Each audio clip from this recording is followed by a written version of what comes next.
Happy Sunday. Welcome, welcome. Happy first day of the new week of Gevurah. I hope a couple more folks are going to be joining us as we go along, but we're going to begin. So I'm going to begin with my candle, and if you want to light with me or light your inner light, the light of flowers, so gorgeous.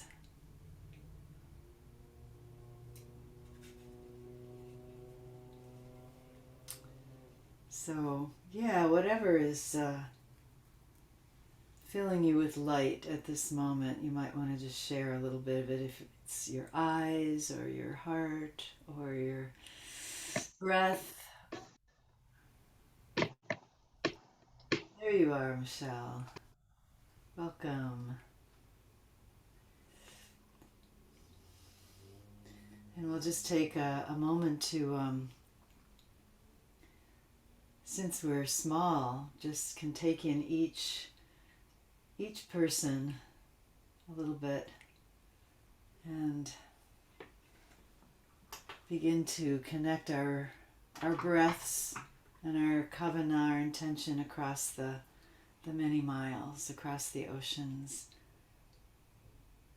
And just want to offer a special intention and also question for you, Michelle, in Albuquerque, where you're in the midst of a lot of fires right now, I know. And just hoping that you're able to breathe okay. Since I'm in Albuquerque, I am south of the situation, but I know people who have had to leave their homes, and I know people who are working to take care of others. Yeah, it's a mess. And two of the large fires have now merged to an even bigger situation. And the problem with this time of year is we used to say, March, the wind blows down the door, and that's no longer true. It's April. The winds are making it so hard to fight. Yeah. Between the wind and the dryness, it's a mess. So my prayers are with everyone. Yeah, but we are not dealing with what we did at ESEB. I don't see it. Mm-hmm. Okay. Thank you for sharing that report with us. And we are holding the state of New Mexico in our intention, as we are in Gevurah, which is in the water cycle for the Sefirot. It's associated with the element of water, and so we bring that intention of Gevurah, of containment, and of water, not only to New Mexico, but other places that are burning in the world in different ways today. So I would love to begin with the chanting of the first two lines of Ana B'Choach, which is a prayer for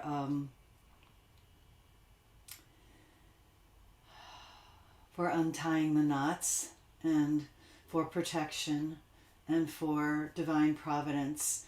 And the tradition is that this particular prayer, which is based on the 72-letter name of the divine, it erupts at the moment that the Israelites are standing at the sea and the splitting of the sea. So it's intimately involved in this story of freedom, which is this month of Nisan's story. And it's there are 3 lines in the Torah just at that moment where the people are standing at the sea and they're wailing, and the Midrash is saying, Moses is praying to God, the people are praying, and the Midrash says, stop praying and move forward, move into the water. And the lines in the Torah that that make up the 72 letter name are 3 verses, each of which has 72 letters, and those letters are combined in different orders, forward, backward, and forward. So there's this sense of the Shekhinah, who has been the presence that's been leading the people, moves around behind them for protection, and stands all night, the presence between the army that's pursuing and the people. And then the sea opens as the people begin to move forward. So I'm going to give you the words up on the screen here.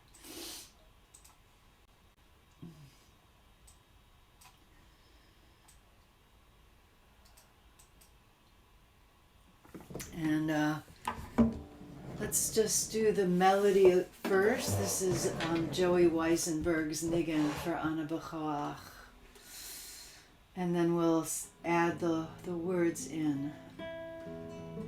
So the intentionality here is that we are invoking divine protection, and we certainly need that in our world right now. And as we spiritually move into a space, the intention of our movement is toward greater freedom, also toward the unknown. With the freedom comes the not knowing. And so we ask for help, we ask for protection, we ask for purification and the untying of our internal tangles and our social tangles, so that we can flow forward, flow onward.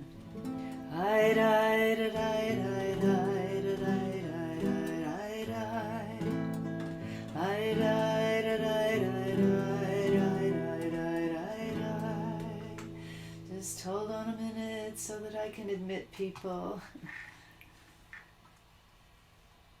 who are just arriving.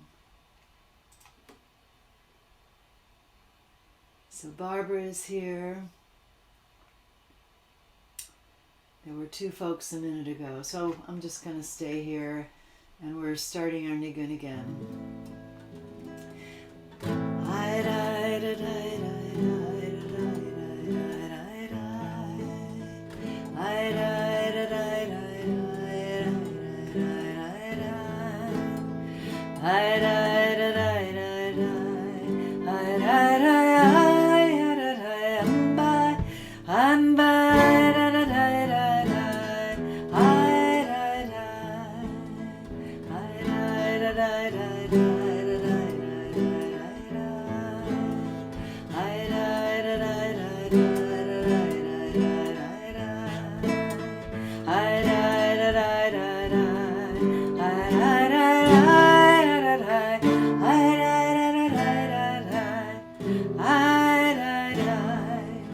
Let's try the words. Ana b'choach, gedulat yemincha, tatir tzrura, kabel rinat, amacha sagavenu, taharenu nora. Please, with the strength of your right arm, untie our tangles, receive our piercing song. Raise us up and purify us, O awesome oneness. Ana b'choach gedulat yemincha, tatir tzrura, tatir tzrura, kabel rinat amacha sagavenu, tareinu nora. Let's try it again. Ana b'choach gedulat yemincha, tatir tzrura, tatir tzrura, kabel rinat amcha sagavenu, tareinu nora. And then this part where we just let our voice fly up. No words. So follow along and join me. Hi, hi, hi, hi, hi, hi, hi, hi,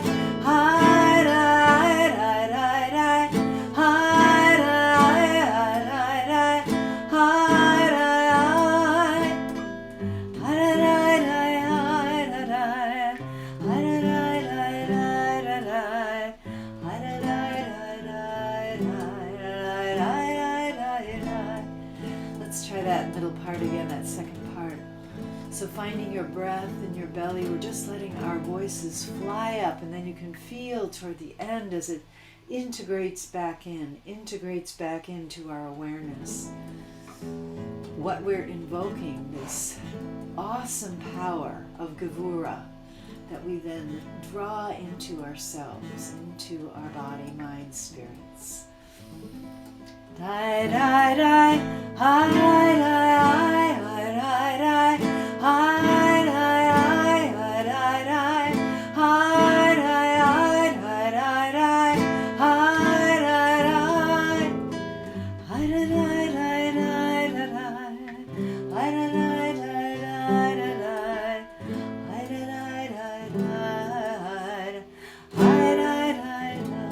let's try the whole thing one more time.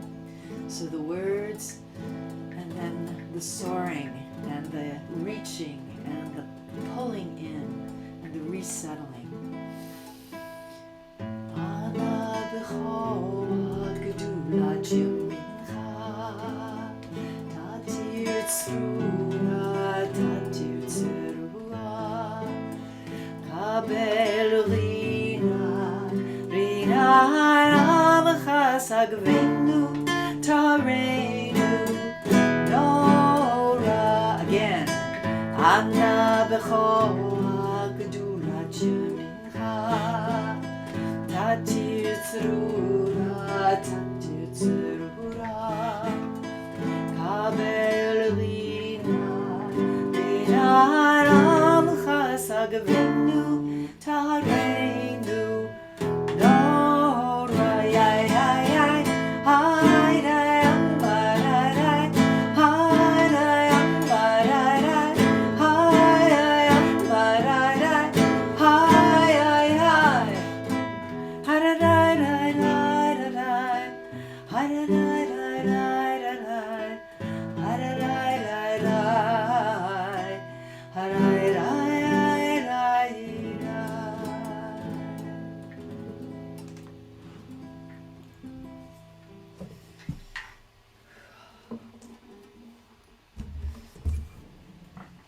Just continuing to breathe, to perhaps feel your body expanding. If you were sitting, let's come to standing. We're going to do the Yud He Vav He. I just want to check in with you about the sound quality. Gotten some feedback about the sound. So are you getting quite a bit of hissing, or you're not? Some. Yeah. So, I hear some, what is it, echo or not a pure sound?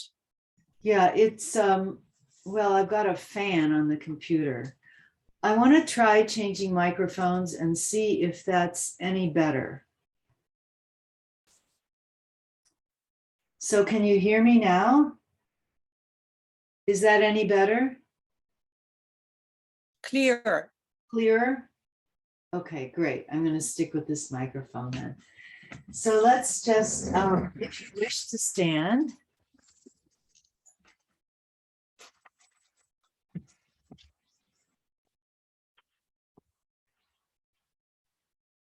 Just take a moment to shift the weight from leg to leg and to find your ground.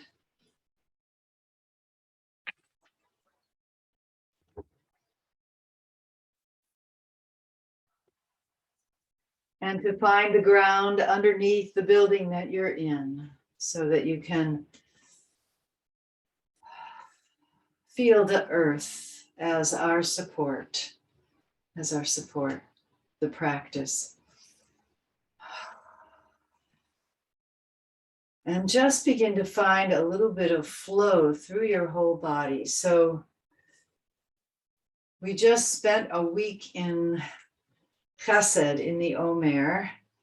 And one of the ways that I'm thinking about Chesed this year is flow, is through the fluids of the body, particularly through the balance of cerebrospinal fluid and blood. So just see how that flow is working through your inner spaces right now, where you feel flowing and the possibility of circulation, of energy, of actual fluid, water, and perhaps places that feel more constricted in your inner self. Perhaps that's also in your mind, imagination, or your heart, but really also throughout your physical body. So just do a little bit of flow scanning. Maybe there's an ankle, a knee, a hip, a part of your spine, or perhaps in your organs somewhere, or your neck, your face, head. Just inviting the flow. Because as we move into our Gevura, we want to carry the flowing quality of Chesed with us. And we have that today, particularly, is the interweaving of Chesed and Gevura.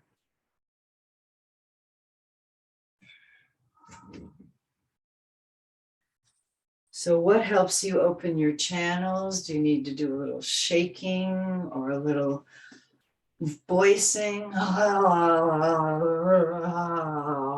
Some deeper breathing.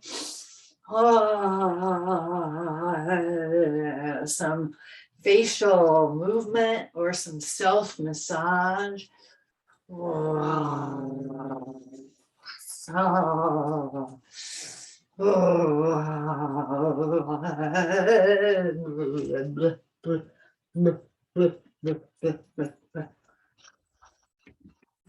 And see if you can really also bring some of that quality into your legs. So it's challenging when we're standing, but the legs really are not weight bearing. They are weight moving. They are weight conducting, our pelvis and our legs. And so finding your toes and your feet and letting them sort of inspire the rest of your legs or lead your legs into movement is very helpful.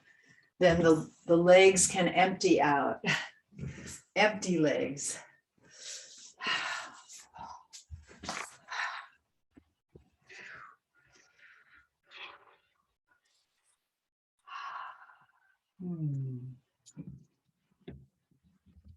And gently bringing yourself into a place of outer stillness that allows for that internal movement and the flow through your inner channels. So in Qigong, we call this stance Wu Qi. It's the effortless effort. And just noticing how open, how much flow you can invite just in the stillness. Sense of buoyancy. And it's from here that we're going to begin our Yud-He, Vav-He practice. So that is the order of the letters for the month of Nisan of the 4-letter name. So we're kind of coming back to a familiar place. For me, I've just been starting with the Yud, coming from the third eye across the head. You can do this above the head as well. Hey, across the back of the shoulders and unfurling. The Vav simply coming down through your central column, the spine, and then the final Hey, hips and legs all the way down into the earth. And if you want, you can actually place your hands on the floor and rock forward a little bit to feel all fours for a moment before you rebound back up to the forehead again. So with the melody, our niggin.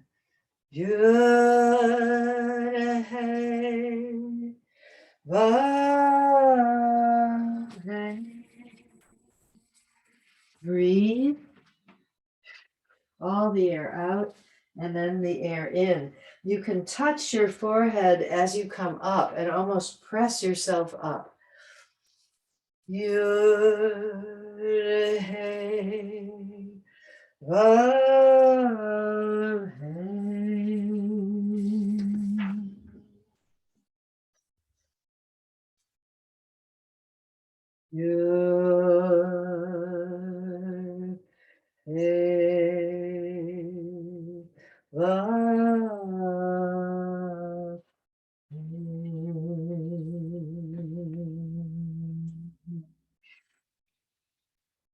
Breathing it up right through your your third eye.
Just the breath. So breathing in here and then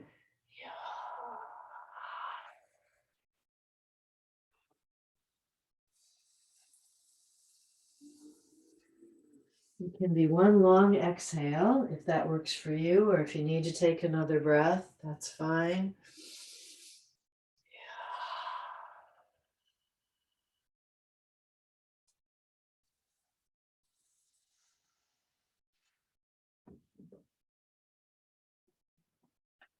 Two more times.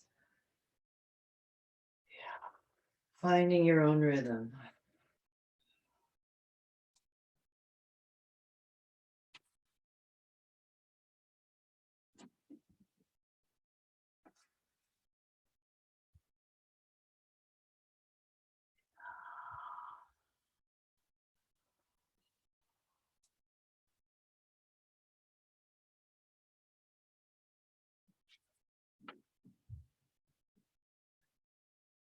As you finish, just finding your way for a moment back to simple standing. And just take a moment to feel your body, mind, spirit, self, and beyond. Perhaps the boundaries are a little bit more dissolved.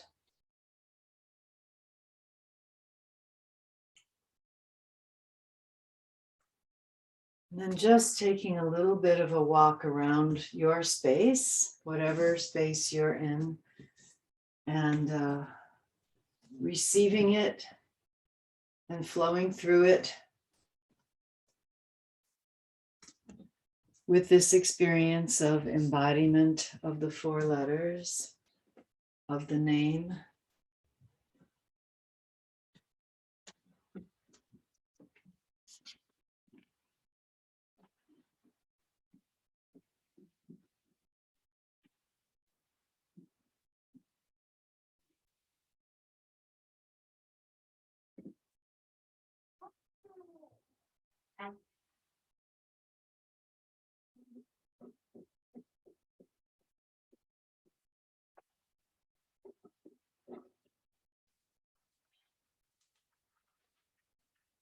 And then gently, let's find our way back to our screens.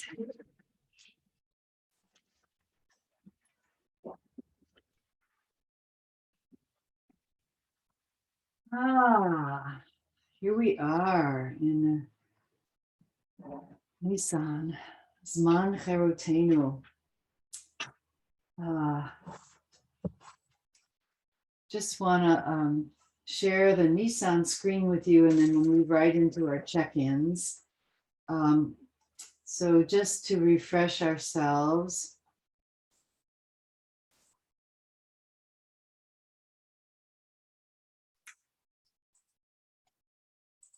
on the qualities and the special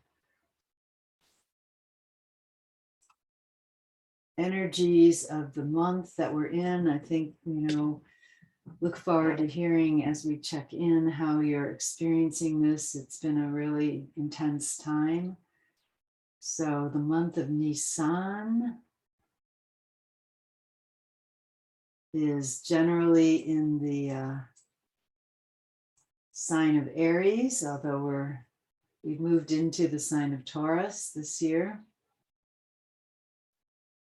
The healing of the month is the healing of speech. So we have that Pesach, the mouth that speaks, carries us through our Seder, telling the archetypal story of our liberation, of our people's liberation. The energy of the month, Zman Cherutenu, a season of moving toward greater freedom. The tribe is the tribe of Yehudah, so the tribe of the name Yehudah, that really is the root of that name, is gratitude and acknowledgement. Yehudah is the one who acknowledges what he has, his missteps, and in doing so triggers healing, triggers a healing journey in his own family, and models that for us. The holiday of the month, Pesach, also called Chag HaAviv, the holiday of spring, and Nisan is also the month of spring.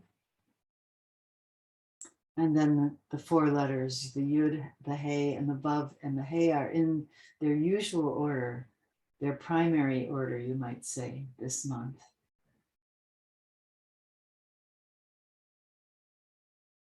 And I just love this graphic that I found of the splitting of the sea and the power of it, the gevura of it, that opens a path toward the unknown.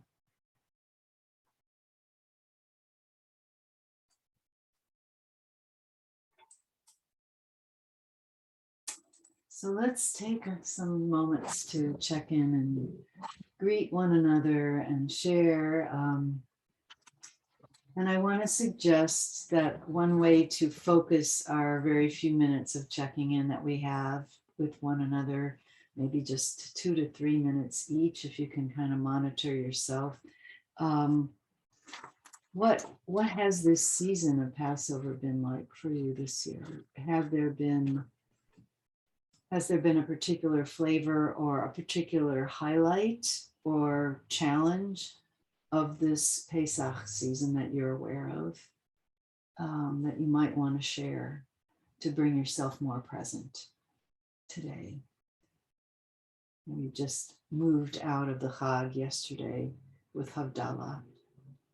So we're kind of in that space of, whoa, what just happened? At least I am. So just wondering if anyone would be moved to begin.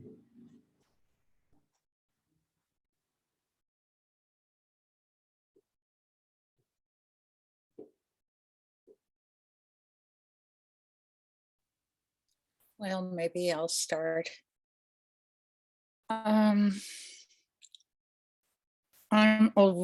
It's interesting that you see the splitting of the sea as Gevura. I see it as the redemptive of Chesed, Shebechesed. Already, so for me,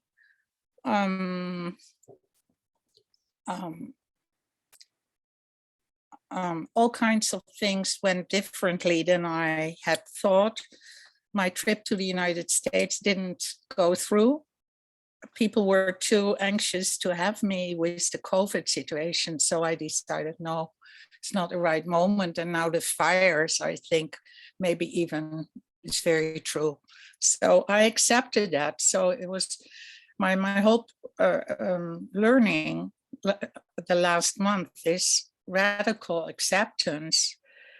And I was asked by the Sufi community I'm also a member of if I would be willing to share the story of Pesach and the connection with peacemaking. And then I had a deep sigh and I thought, oh, how to do that? Maybe an inner peace abiding, calm abiding I need, like a safe refuge, being connected to the source, because Pesach is about moving and daring to move and trusting redemption. So that was a nice challenge that I did.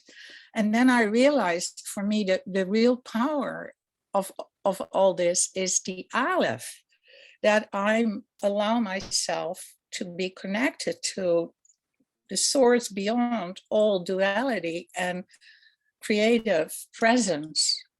And so I'm working with that. And then somebody shared that I think it's the Alter Rebbe of the Chabad, that he shared a teaching that really the Geula can only happen if you put the Aleph in the Ga'al, Ga'ala, Ga'al, so that you really work with the presence of the Aleph in whatever you do or whatever you think, wherever you go. So that to me is an exciting discovery. So even inside myself, I say Carola, and then I write the Ka, the Kaf A with an Aleph. So I think, okay, really, may I be blessed. And I needed that trust, because I was asked also to share about my sister, her life story for a Dutch newspaper. And that's so difficult because it was so tied up with her Holocaust identity. And for her, being a warrior in a way and speaking about the horrors, that was her story.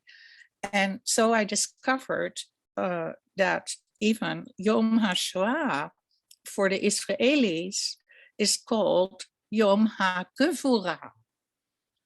And they see it as the resistance and the heroes honoring this. So for me, that was a big shift to be able to acknowledge her story, although my heart still like this, because it was so much suffering for her. But it was her story. Her resistance was her victory. And even I'm part of a group in the Netherlands that we created an app of counting the Omer. So some of us has a account to offer something. And so now I'm asked for Hot Shebet Gevurah coming, which is Yom HaShoah. So it's a big challenge for me to sweeten, to also the teachings of the Ramak, the Cordovero. He says you need to sweeten Gevurah.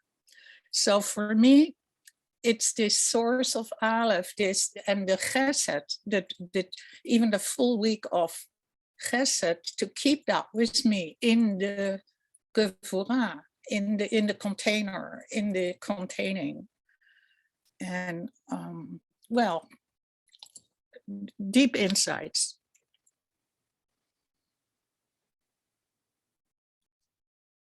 Shamanu, thank you. That was beautiful and wonderful, many different ways in. Thank you, Kaola. Yeah, just open the floor for whoever wants to share. Yeah. here I am. It's been a really rough period for me. It's a medical issue for me. It's my teeth. And, I did the piece on the mouth because I have hyper dental issues of my life. It makes me cry. So it turns out that this, I'm facing a huge obstacle, and it's financial, and it's about getting my teeth finished because my dentist got sick and he can't work. And it's been a nightmare. It's been going on for a while. I was supposed to be done with this work about now. I started about a year ago. And I keep seeing other people, and their prices to finish are completely astronomical, in the tens of thousands of dollars. And just to get his work done right now is over $30,000. And I've already spent 25. That came very hard to get in this last year. So it's very overwhelming for me. I'm very depressed about it. I really am. I've thought about going to another country, but it's not really a great idea. And I think I can go down this emotional rabbit hole and feel so badly because I feel so stuck, and I am, because I don't really know what to do or how to go forward. I'd really like to see this one guy who's going to be $33,000 locally, but I can't, but I'm just not in any place to get it, to do it financially.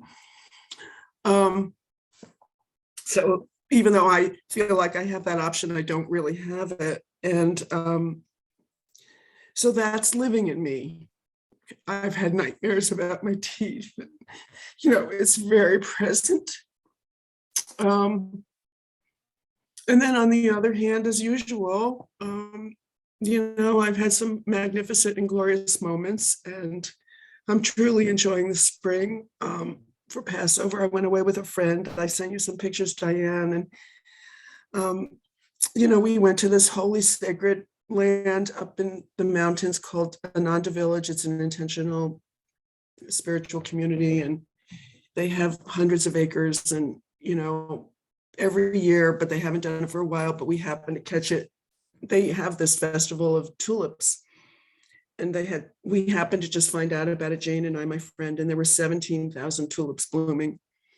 It was stunningly magnificent, and dogwood trees, and it's all a labor of love, and on top of a mountain. I felt it was otherworldly. Just such a display of joy and effort and love and magnificence and beauty and awe. So that's very much in me. I keep really trying to settle back down, because this piece is just, the dental thing is just sucking me out. It's just really tough. I don't like not having a direction, not knowing where I'm going. I'm really in the middle of the sea. Well, maybe I'm not in the middle. I don't know that the walls aren't closing in, that I don't have any faith right now. And I will say I am praying very, very consciously and very directly to be shown what to do. So in that way, the beauty of that is my acknowledgement and my awareness that I am in the presence of God, the Holy Blessed One. So I keep asking for help very directly, which I don't usually do for me, but I am. Goodbye, Dee. Come on in. Yeah, I hear you.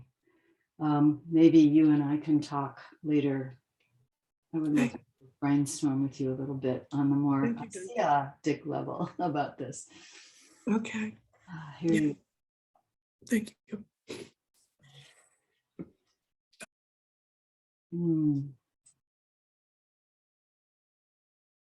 And whoops, I turned myself off.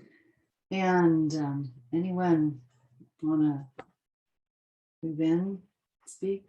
Rivka? Oh,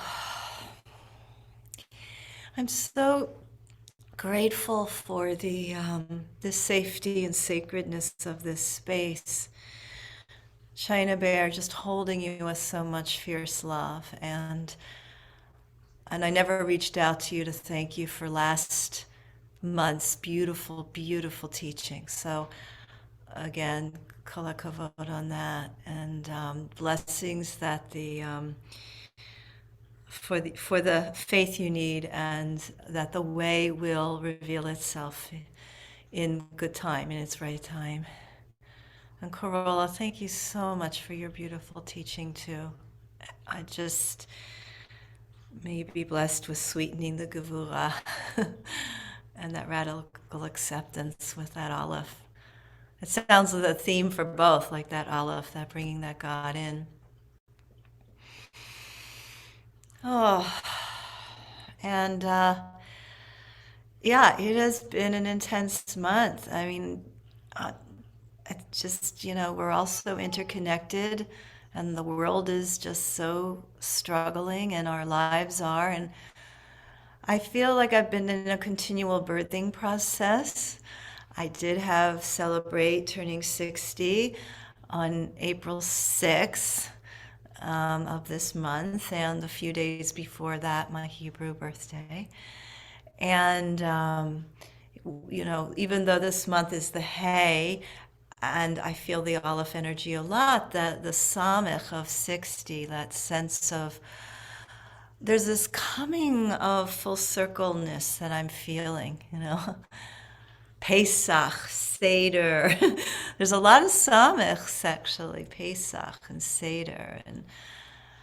And that is both it's a spiral, and it's a reflection of where I've been and what's to come. And there's just this week of Chesed was such. I think I said to Diane, if this is Chesed, I can't imagine what the week of Gevurah is going to be. And yet Diane reminded me we hadn't quite crossed the sea. And there was definitely a sweetening of Gevurah. There was a sweetening of an opening up of something in my marriage, because I'm 5 years into the Aleph program, and I've got probably 2.5 more to go, God willing, and I can feel the strain. And some things happened this week where something shifted right around that crossing of the sea between Alan and I, that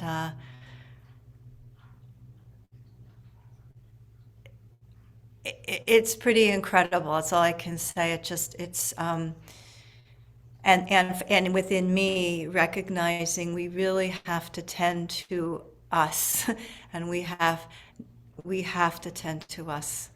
So we're going to go to the ocean for a weekend. We hardly ever go anywhere. We just don't. Part of it's been COVID, but next weekend we're going to go away. And I just, there's some light coming in after what has been a very intense semester and a real deep birthing. And I'll finish by saying that I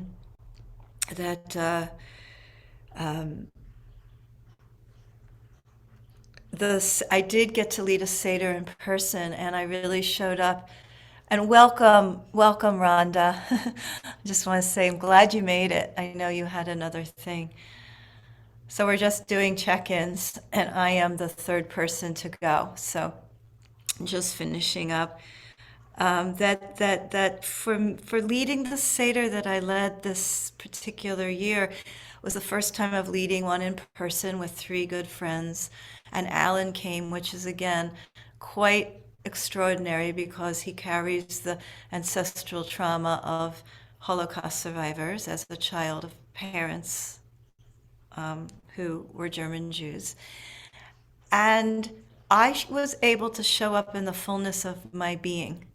So that comes back to the feeling of the 60 and that I just turned, and that there's something very powerful that I was able to do that and not simsum and not pull back to take care of Alan and let Alan have his trauma moment, which he did. But by me showing up in the fullness and leading the Seder with the fullness of joy as one of my most favorite holidays, and he received it, and then he had a little bit of his trauma, by us both just being authentic and trusting it, we moved through something very big together. So I will say that's Dainu for now, and Diparti, and that's Aspen, who one of my kitties who always has a lot to say. Manu, thank you. And adding the welcome to you, Rhonda. We just did some warming up together and now we're checking in, as Rivka said. And I just want to say I feel so blessed to be in this kind of space where we're all really co-holding it together. So thank you. I will wait for my check-in and just turn it over to the. I'll go next. Blessings to all of you. Everybody has a story, and how incredible that we can share these deep stories with each other through the space and the Zoomosphere, and through so many miles and oceans and forests. And so I thought I would start outside because it's an absolutely gorgeous day. I'm in Sonoma County by the ocean. And as some of you know, I travel between here and Minneapolis during the year.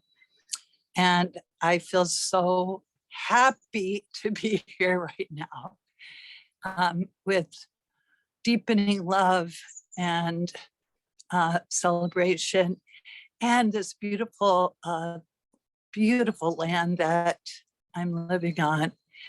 And so really feeling the blessing of, as I'm sitting here, since we started, I've seen butterflies and hummingbirds and fawns and little baby calves and lots of bumblebees.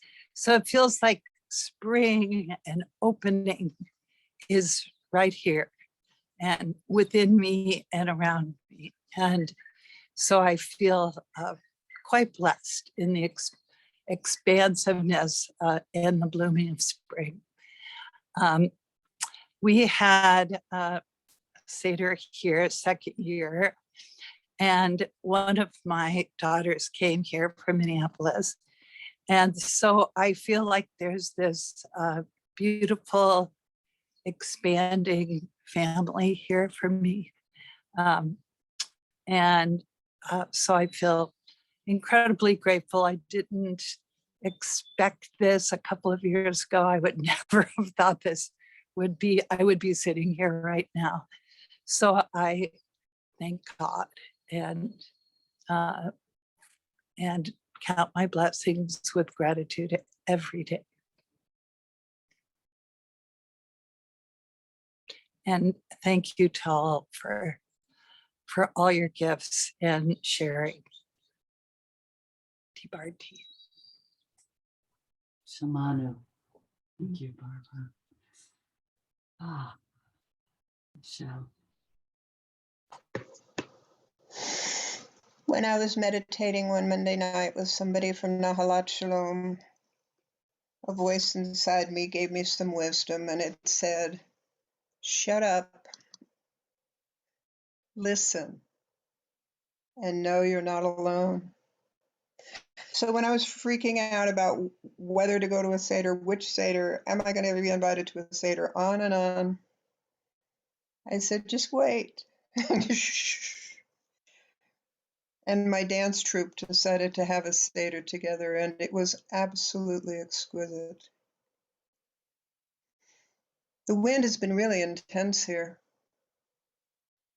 About 5 o'clock at night, I get a knock on my door from my neighbor. And she said, your cinder block wall is sitting in my backyard.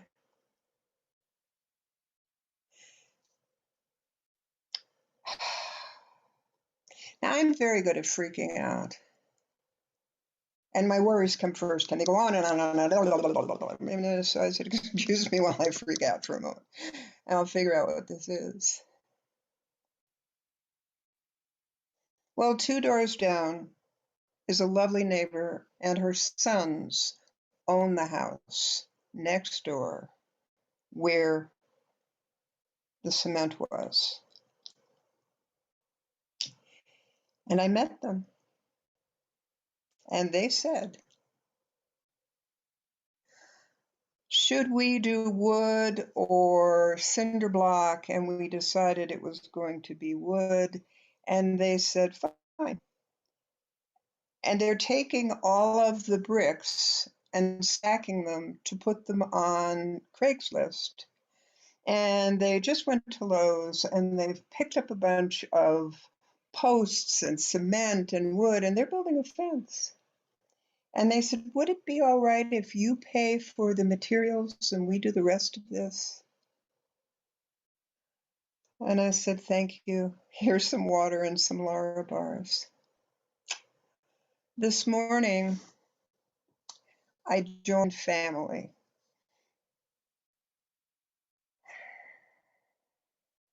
Joseph and I were together for 18 years, but I have been living in this house since 1988. So we are not living together, but we are close humans.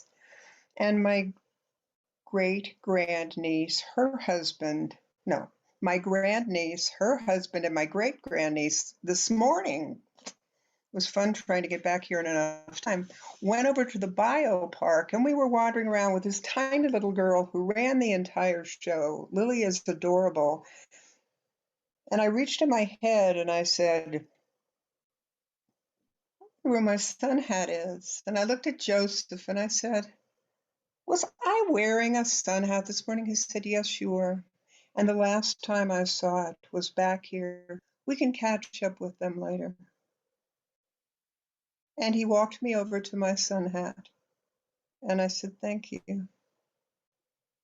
And when I called him about the bricks and I said, I have this wonderful tree and she's very old and I've gone out and I've hugged her and we just fed her and I know that she's tearing everything apart, but I'm not the kind of person who kills trees and I like my lumps in my yard and stuff. And he said, well, if you need to do something, maybe you'll be doing a favor so she won't be suffering. And the guys who were building my fence said nothing about destroying my tree. And my mind keeps saying, shh, listen, no, you're not alone. So I feel very loved. I'm surrounded by help, even if I have to start it all by going, now what, I can't go in the water, somebody else has to do it. I'm one of the people who stood by the water until other people went in and I said, well, I guess I can do it too. I'm not the first to go in the water.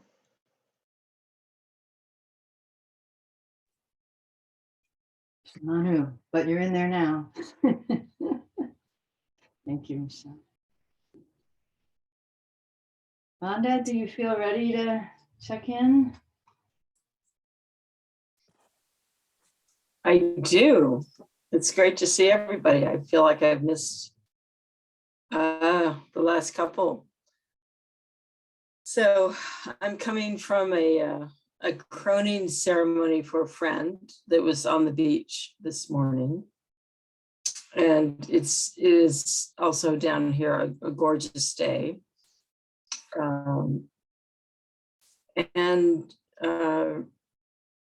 Rabbi Shefa Gold was leading the croning ceremony for a mutual friend. And it was very magic. So I feel blessed to have had that experience and to come here and be with you. And the person who was doing the croning ceremony, I think she's about 4 years older than I am. And so she was a therapist and now she is giving that up. And I thought, wow, what a beautiful example. So when I grow up and become a crone, I can let go of my practice too. And I'm thinking about it. I've been very slowly slowing down. So even with COVID, it's been kind of nonstop. And there's more I want to do besides just sit and talk. And even if there's some movement, it's that relationship I'm ready to change. So I'm percolating, I'm planting seeds for what's next. And I have no idea. So I feel like I'm sort of in that void. I can feel there's something that wants to emerge, but I don't know what it will be. So, and one of the, I was feeling like I've been a little stagnant in some ways. And I started some voice lessons which is like something I never thought I would do. Partly because I found myself like losing my range, and it's opened a whole nother dimension and stirred a lot of stuff about being seen, being heard. And it's been really good. So I'm starting to enjoy using my voice in a different way. So that's exciting. So I feel like there's even in the midst of this time, which feels very overwhelming, there's a lot of possibility and potential. So just keep praying. Devarti. Shamanu. Thank you. Ah, yeah. Well, I'll just add my little piece, which is that, oh my heavens, what a time the last week was. And I felt like I went through some kind of major spiritual crisis. And it was physical too. I did all of this planning and gathering of food and making of food for Passover, even though no one was coming over. We had a little Zoom Seder Friday night with just a few people, and I got Marcia Falk's new Haggadah, and I was working through it. Yes, it's beautiful, and it clarified for me very much the dynamic flow of the Seder, which I don't think I'd ever fully understood before, even in all these years of doing it.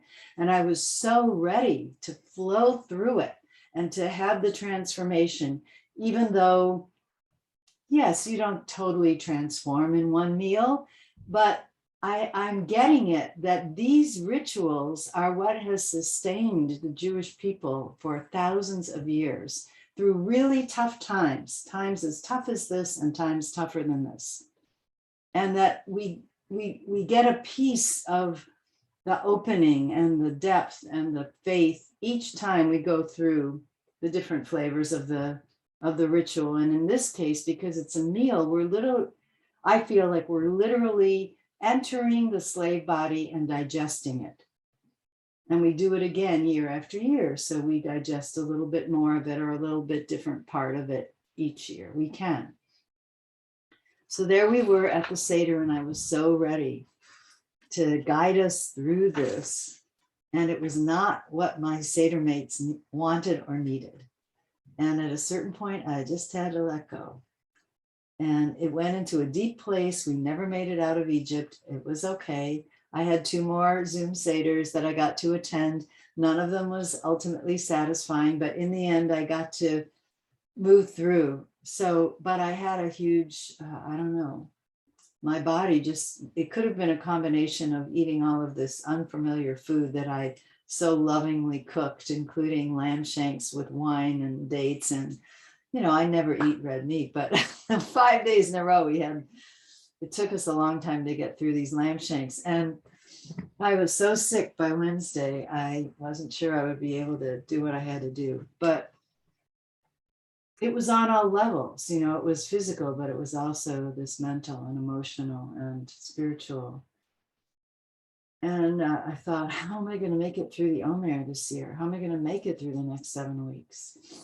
And I woke up Thursday and I just felt better. And I felt better Friday and I felt better yesterday. So I don't know whether that will continue. I'm sure there will be more waves of constriction and release. But I find myself, I hear the theme in many of your check-ins about gratitude and faith and trust. The challenges of those things and the gifts of those things. And I feel like that's a journey for me, for sure. And I feel like something is deepening and expanding that's allowing me to be more human, human in a more humane way. And to receive life and receive my life. And I guess I've forgiven the deer that ate every single rosebud just about and all of the new growth off of that rose bushes that I've so lovingly nurtured for these many years and enjoyed the effulgence of. We were able to find 4 roses that hadn't been eaten and bring them inside before they got devoured. And I'm not sure what gevura I can apply to protect them. I'm going to go to the the hardware store and see if there's something I can do. But that's been one of the greatest joys of living here since we moved here. And at first, when this happened before, when one of the bushes was, I thought, oh, our neighbors are stealing our roses? No, that's not nice. But then I saw a deer. I saw a whole family of deer. They were lying right there looking at the roses, actually, one morning. So I realized, oh, and then I looked up online. Yes, deer love to eat roses, and they eat the thorns, and they eat the new growth. They love rose bushes. So the deer are teaching me a lesson about expectation, chesed, and gevura. And we'll see what happens. Ibarti. So, thank you. I want to offer us one more movement piece. Then we'll take a break, and then Rivka is going to offer us a teaching. And the plan is to end with the Omer chanting practice. We'll do the one that's the qualities that are here on the West Coast, which is not where you are, Carola. You're already tomorrow, but what can I do? We're stretched across the globe. So I just want to offer this as a little piece. And again, this is like a taste of something that could be, weeks and weeks and months of exploration. But it's because it's helping me to experience gevura in a different way.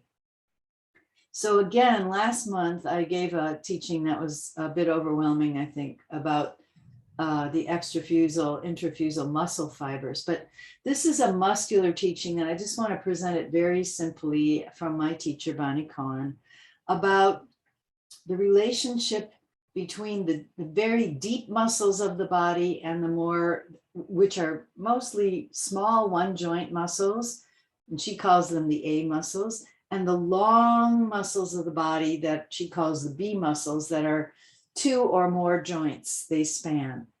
And even just as I'm talking, if you can kind of feel this in your body, because we're not going to spend a huge amount of time on it, and I won't show you a lot of pictures, I could, but if you even take your arm, and this is, so what Bonnie teaches is that every joint has these deep, small muscles, and then these more surface, bigger, longer muscles that conduct the movement. And the small muscles that are right around the joint, so I'm just rubbing the inside of my elbow joint, the flow of their movement, which she calls currenting, is toward the center of the body, which, you could imagine that as being, the torso or the lumbar, L2, lumbar part of your spine, but toward the center. And they kind of initiate the movement, they pattern the movement. And then the big muscles that are more than one joint, they conduct the movement either into space or toward the center, but their flow is out from the center and they balance each other. So these small and long. So if you just feel that, you don't even have to know where it is. There's a tendon that sticks out in your elbow, and just pinch that tendon and just bring it a little bit. Just do one arm toward you. And then you take something in your hand. I've just got a couple books here. I don't know if you have anything you can pick up that's heavy, has some weight to it. And you begin the intention of picking it up by just bringing that little sense of currenting toward the center. And then you let the flow come all the way up through, and there's an ease that we can find. And the same thing of moving away. If you're going to move away, there's a little muscle on the back. It's actually called the anconeus, and it currents toward the center. And then as you extend the elbow, there's an ease of flow that comes in. I don't know if you can feel that at all, but it's that sense of this and then this. And what happens often when there's some kind of trauma is that flow gets reversed. And the small muscles try to current outward and the big muscles current inward. And there's this sense of blockedness and a sense of not having ever enough time to do things and a sense of efforting. So I don't want to evoke that too much. But if you did this with one arm, just take a minute and compare how the two arms feel for a moment. I have a sense the arm that I was just working with is much more three-dimensional, multi-dimensional. And there's a kind of desire to move in it. The other arm feels flatter, smaller, more static, kind of sad a little bit. And you just have to see how it feels for you. What I love about the body mind centering way in is that there's these experiences we can have together, and then you see what it is for you. You see how it works for you. Maybe it's different than for me.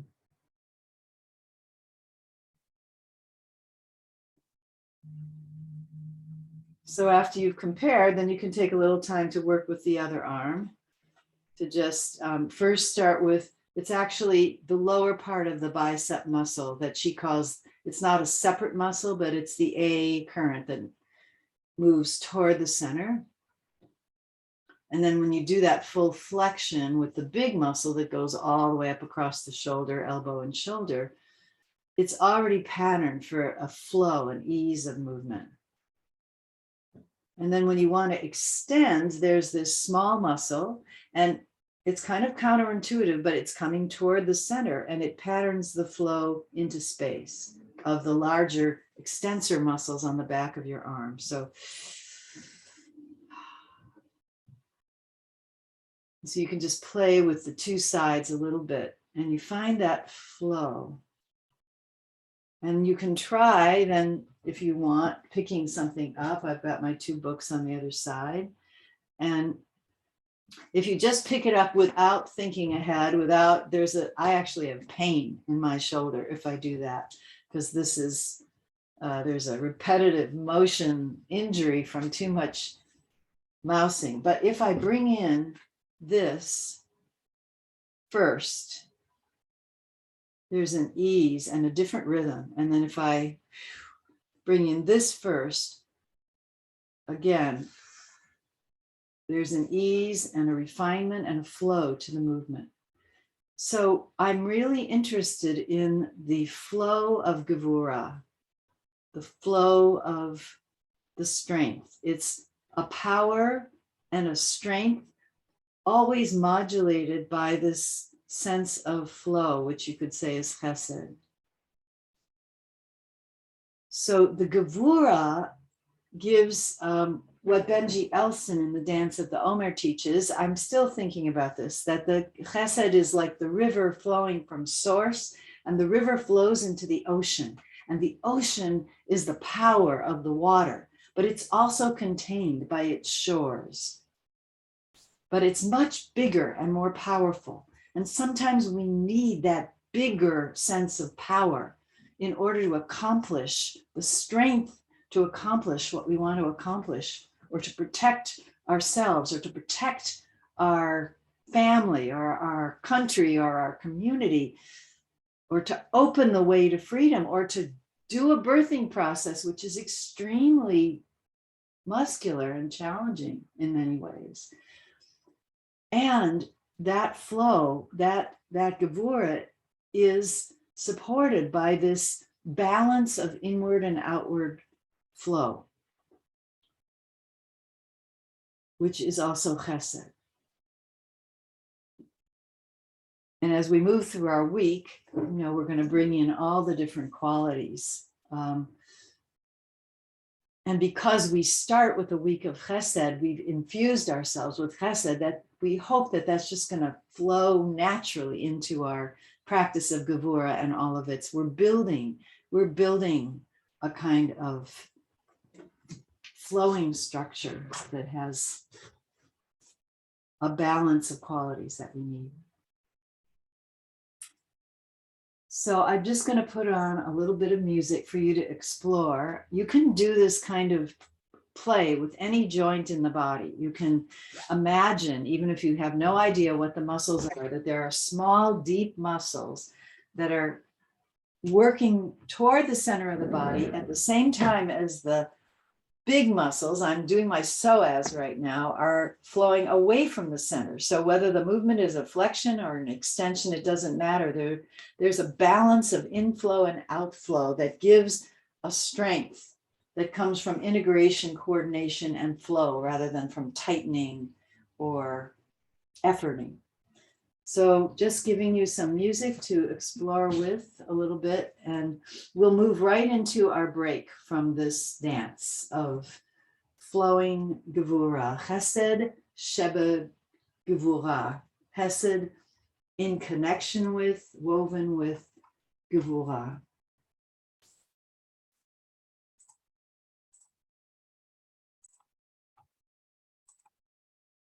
And this is Ali Halpert from her new album. It's called Baby Bird Niggin, so perfect for the springtime.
Diane, who did you say that was?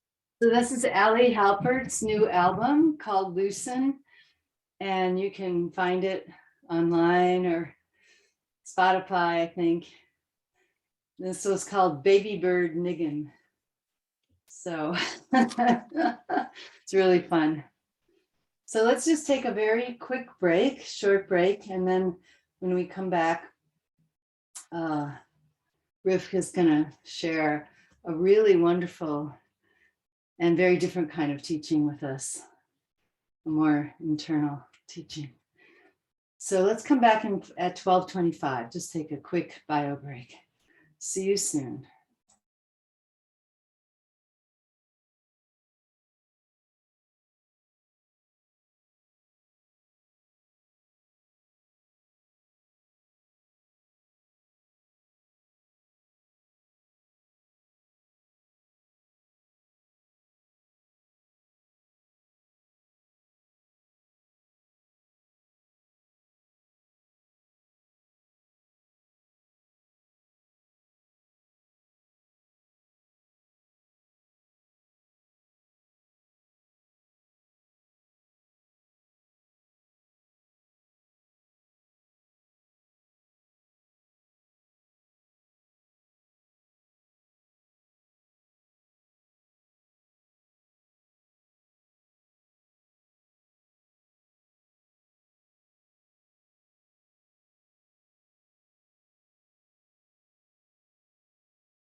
Inviting everyone to come back.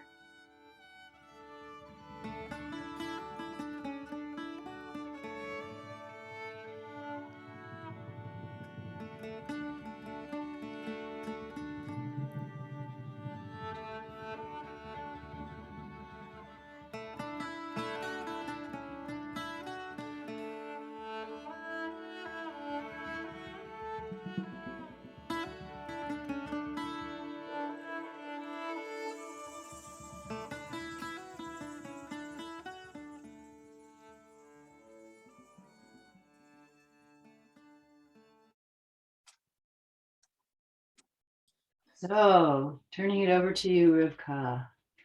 Take it away. Thank you, Diane.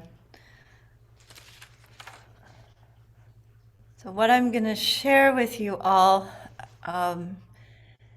is a breathing practice that embodies the Sphirot that has been developing over many years. This is an advanced practice, so I have, with Diane's help last week, I have kind of figured out how to break this down in a way that I hope is clear, and there'll be time for questions. All right. First of all, it's a joy to be able to share it. I realize that you are the perfect group because you already have familiarity with the Sphirot. So many, many years ago, when I was first studying yoga, I learned this alternate nostril breathing that some of you might be familiar with. It's called Anuloma Viloma, alternate nostril breathing. And it's a practice that balances the brain and nervous system. It's great for the respiratory system, well, because you're focusing on breathing. But it also, one of the reasons I did it specifically was it to help improve concentration and focus, and it's also a good mood regulator, and it meaning that it can ease anxiety and stress. So as someone who struggled a lot with anxiety and depression as well, I took this on as the daily practice and really saw effects. Then years ago, and then at some point, I was studying with the Rabbi David Shoshana Cooper, who I know Diane also studied with and has a lot of the mindfulness practice from them. And the Sphirot somehow found their way into this breathing practice as a way of preparing my physical as well as my energetic body as a channel for receiving the divine energies while meditating, and then as well as preparing this divine vessel for how I show up in service. During the counting of the Omer, this breathing practice prepares me for the embodied Omer practice that Diane has taught us over the years. So that's kind of the way that I do it, like every morning right now, and then I go into the embodied Omer practice that we'll be doing, that Diane will guide us through. One other thing I'll say is that it helps me to integrate each sphera in my body. And as I do the practice, once you get the mechanics of it and you get comfortable with it, you can start to notice what sphera feels disconnected or blocked or what's open and flowing. I can also notice my level of concentration for that day. You know, it's how am I showing up? So like I said, this is an advanced practice. I'm going to first teach the mechanics of the alternate nostril breathing practice.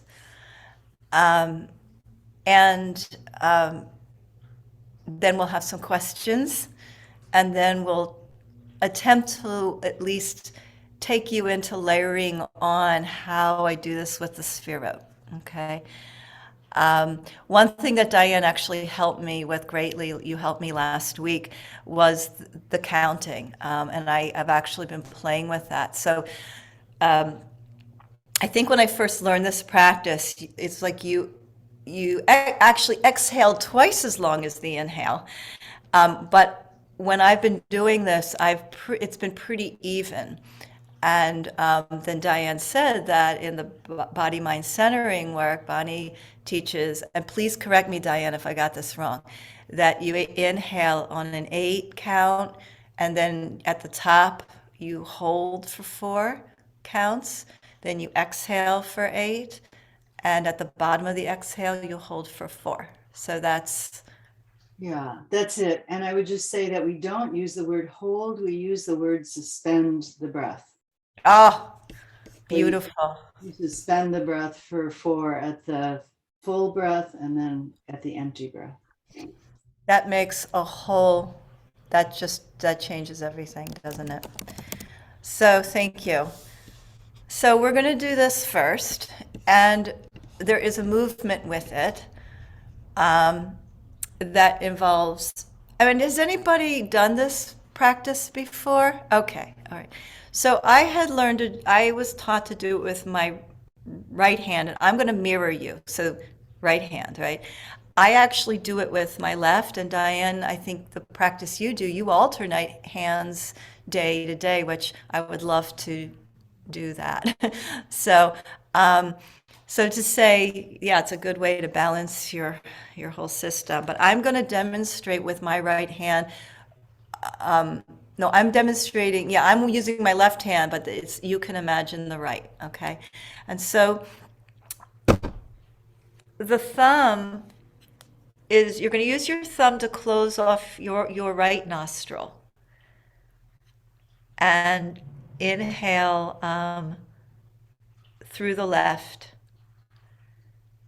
and exhale through the left. And then the ring finger is the finger that closes off the left nostril. No. Yes, do I have that right? Because I'm mirroring now. This is really funny to say this. Yeah. So it's going to close the other, I'm just going to say the other nostril, you understand. And then my other fingers are just kind of drawn in like that, okay? So we'll play, I want to say play, that's the word that wants to come out. We'll play with this for a little bit. Ultimately, your 8 count and your 4 count is going to be at your rhythm, but just to kind of get us a little bit into practicing this, I'll just do a little bit of a count. And you might notice it is not unusual that one nostril is sometimes more open than the other. And if one nostril is absolutely clogged, what I suggest is just imagining the breath going in, but really breathing through the other one, if that makes sense. But you can imagine it coming in through the other one, and then and sometimes it'll eventually open up. All right. So let's just begin first with breathing through both nostrils. Breathing in and out at your own ease and pace.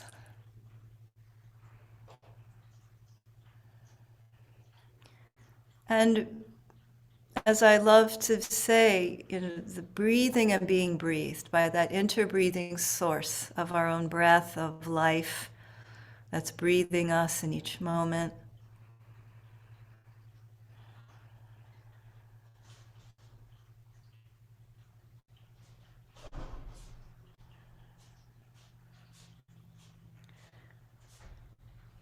And we are going to begin through the left nostril. So I will do this in a way that actually mirrors the left and the right, in case you want to watch or, have a visual here. So closing off your right nostril, and let's just start actually by just exhaling out through the left. And then inhaling through the left on a count of 1, 2, 3, 4, 5, 6, 7, 8. Let the breath suspend.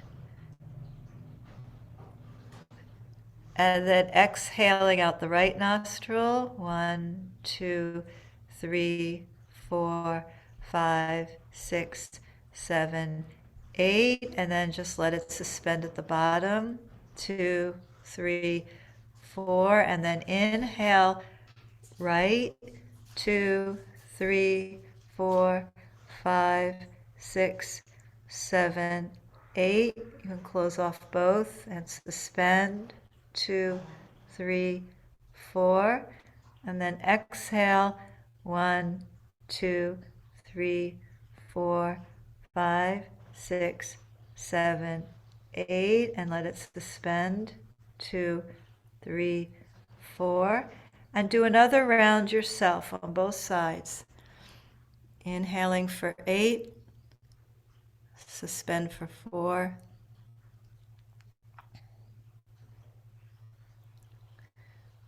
and keep going until you've exhaled again out through your left nostril.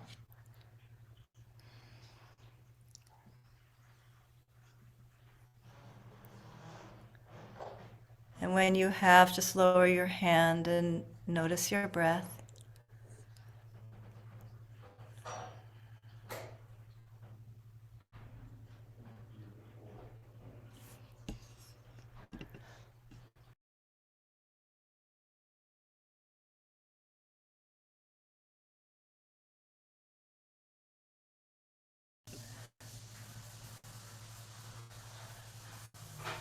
So are there any questions on the mechanics of that?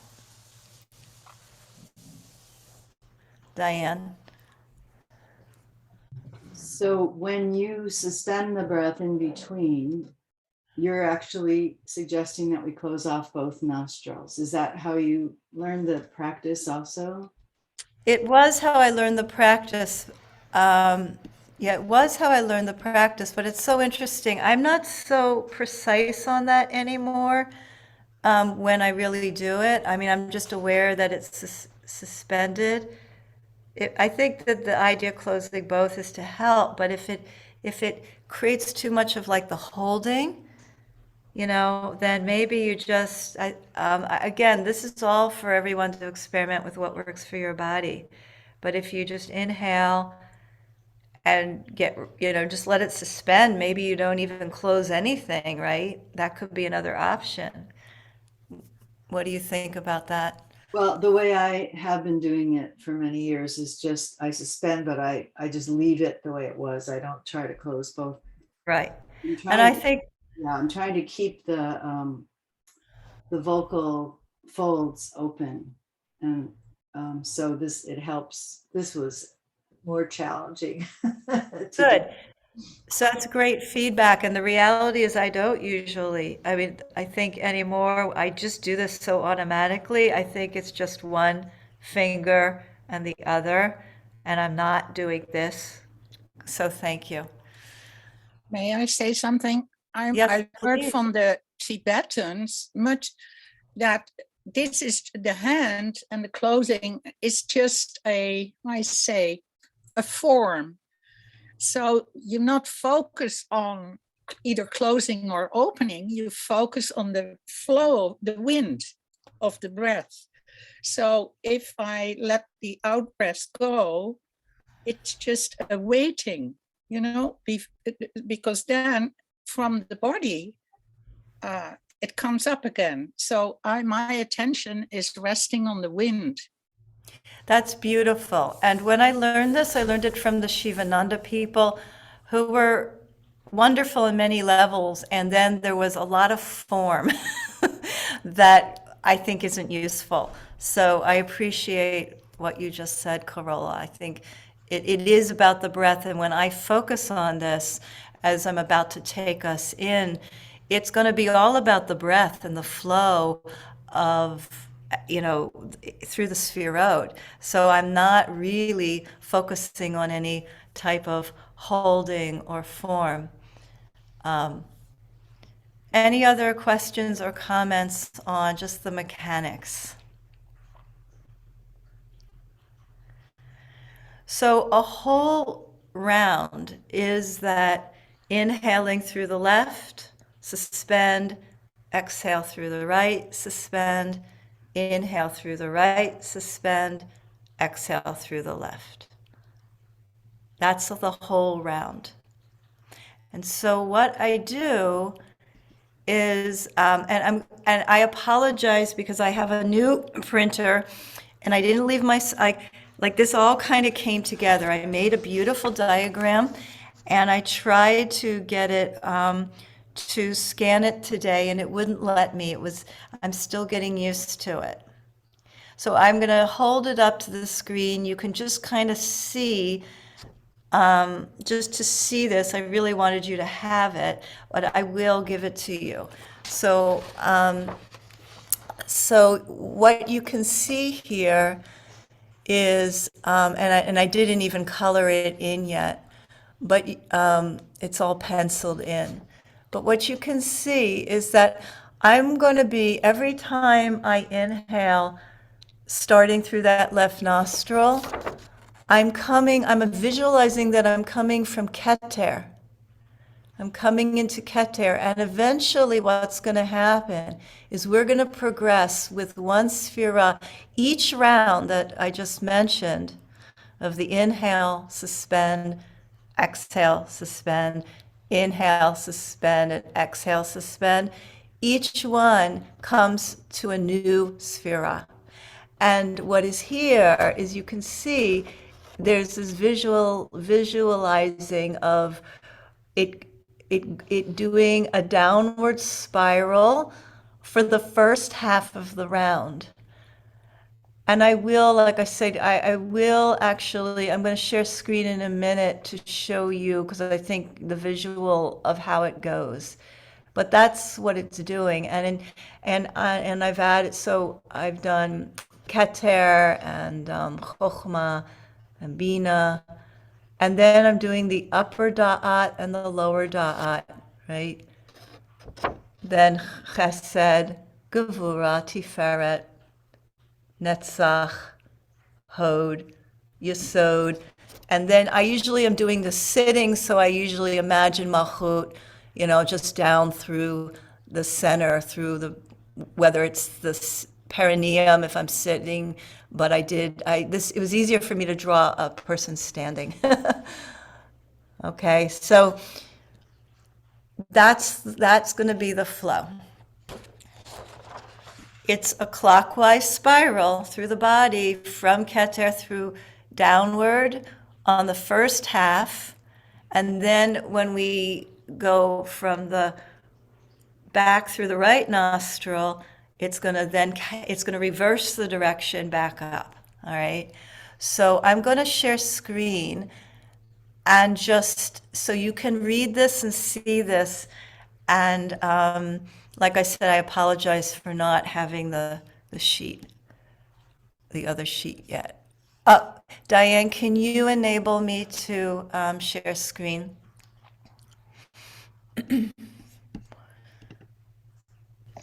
Rivka, after I inhale on the right side, I exhale on the left, and then inhale on the left again before I exhale on the right?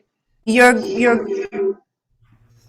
think Michelle, can you mute back? And yeah, I think Michelle let's see, am I co-host now? Let's see. No, I think Michelle was made co-host. So you'll see in a moment. I have it. I'm sorry. I have it written out very specifically. Oh, good. Thank you. Got it. All right. I'm just trying to make something go away on my screen so I can see everyone better. Sorry about this. Hold on. I want this to go away, go away. Okay. All right, so here it is.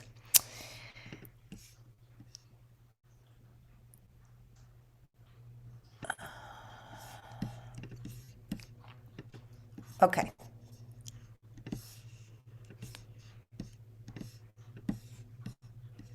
So, here's what's going to happen is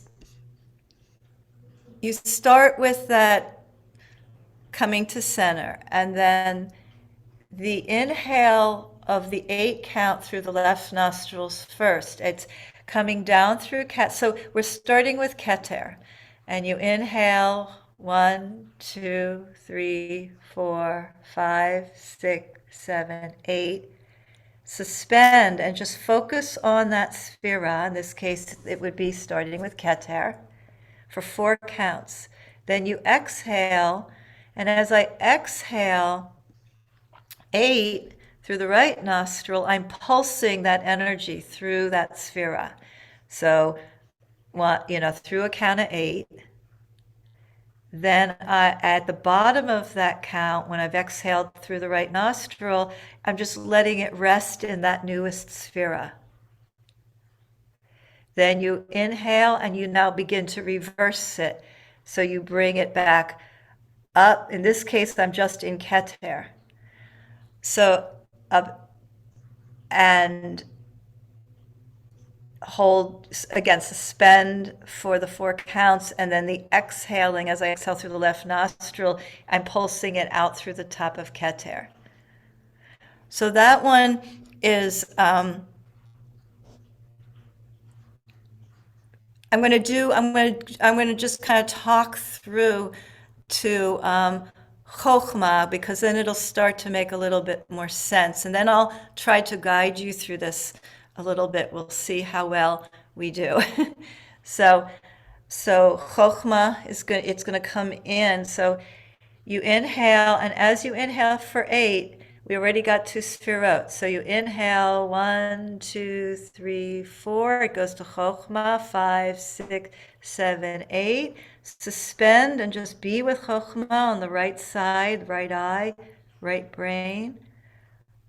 And then exhaling out through Chokhmah, 8 counts, 2, 3, 4, 5, 6, 7, 8. 4 counts resting in Chokhmah. Then inhaling into Chokhmah, 1, 2, 3, 4, 5, 6, 7, 8. And I'm sorry, and in that 8, it goes back all the way up to keter. And you rest in keter and then you exhale the 8 through keter.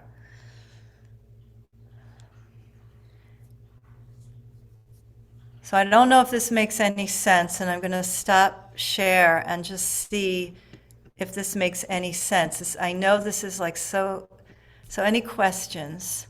Yeah. Are you, so you start with keter and then you go to Chokhmah, but then Chokhmah returns to keter. And so you start then from keter to bina. Are you returning to keter all the time? Is that what you're doing?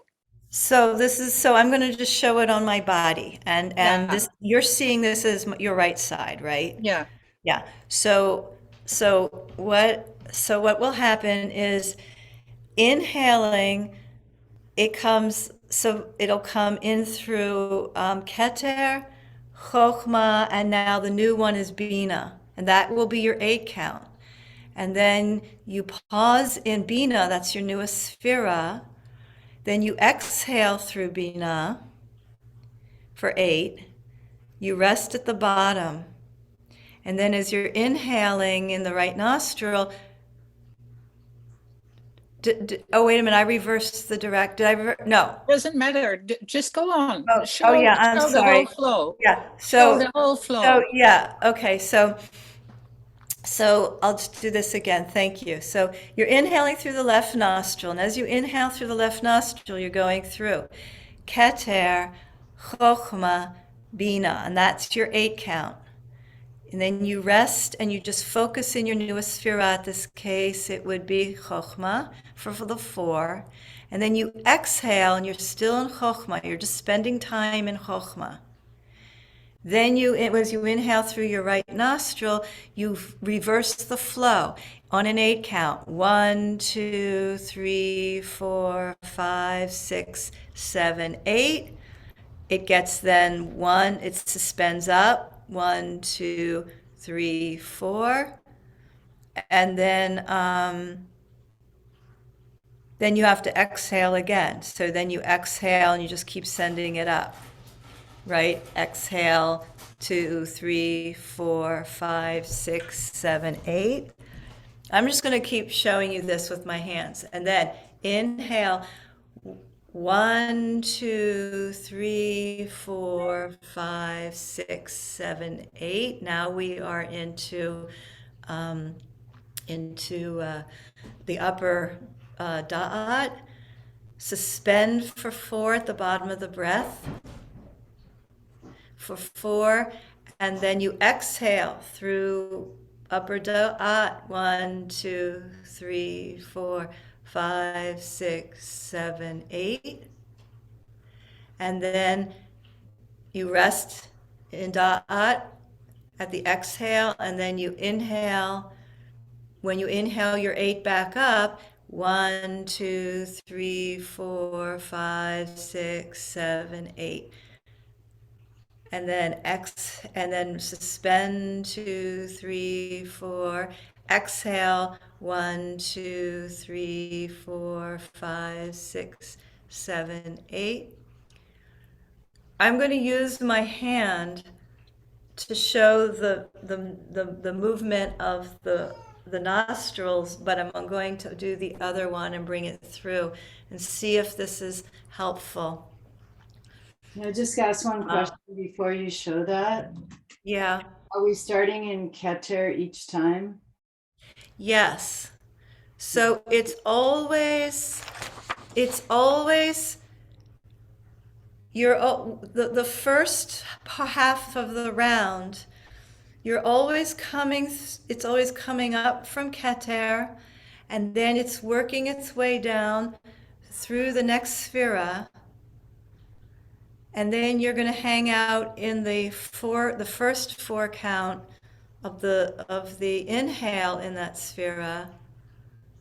You exhale through that sphera. You hang out in that sphera for both the 4s. Got it. And then when you inhale, you're reversing the flow. So when you inhale the next inhale, it goes back through all the sphirot and back out the top of the head. So what's eventually happening is it's this kind of movement, and it's coming in and it's coming through. It'll eventually come through the arm, and then it comes up, and it just keeps moving up and moving down. And I mean, tell me if this is just too complicated. I've done this for so many years, and I'm just giving the 8 count. The count actually helps to hold it, but I just don't know if it makes sense. Well, it might help me because I'm also very visual. If you just do Yeah. it for us, and that I sort of draw it in through you doing it, and then I might sort of mirror you in a way. So would you be able to do it like if you go through the tree? I'm able to do it going through the tree. I think I would maybe just go up to Tiferet, not the whole All thing. right. Okay. Because yeah, I can't. I mean, I don't know if it would be helpful for me to count it or simply Just do it. Just do it. Yeah. and were you going to say something, China Bear?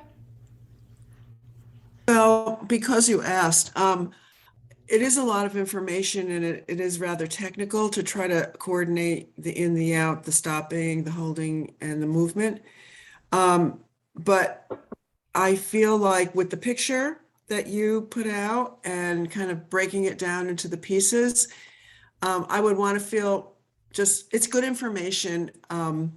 But I'm not quite, I don't feel like I can get it right now. I'm trying, but I feel kind of, stupid really, but I'm trying. And I'm just saying, I can't tell. I mean, I'm not really getting it because I'm really focused on just making sure I have the breathing correctly. And then, but I understand the system that you're creating. So it's just a question of practicing it, so I just wanted to tell you that since you were asking.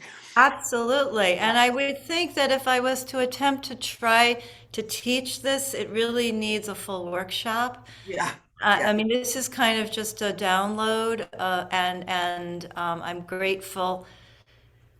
And it might even be the kind of thing where one just meditates on the flow, breathing through the flow of the spherot, Yeah. spiraling clockwise and counterclockwise, clockwise down through the body and counterclockwise back up without any alternate nostril Yeah, breathing. that's how I'm thinking of practicing it, is like just focusing on the in breath, the out breath, the holding, but without even trying, just paying attention to the movements through the spherot. Then why don't we do that? Why don't I guide everyone? Thank you. Because, like I said, I've just been hesitant to even try to to share this. So we'll use the breath, and I will just guide us through. I'll count and guide us through, and we'll go through just part of it and see what happens. So thank you all. I'm going to spotlight you, Rivka, so that we can really see you, okay? Okay.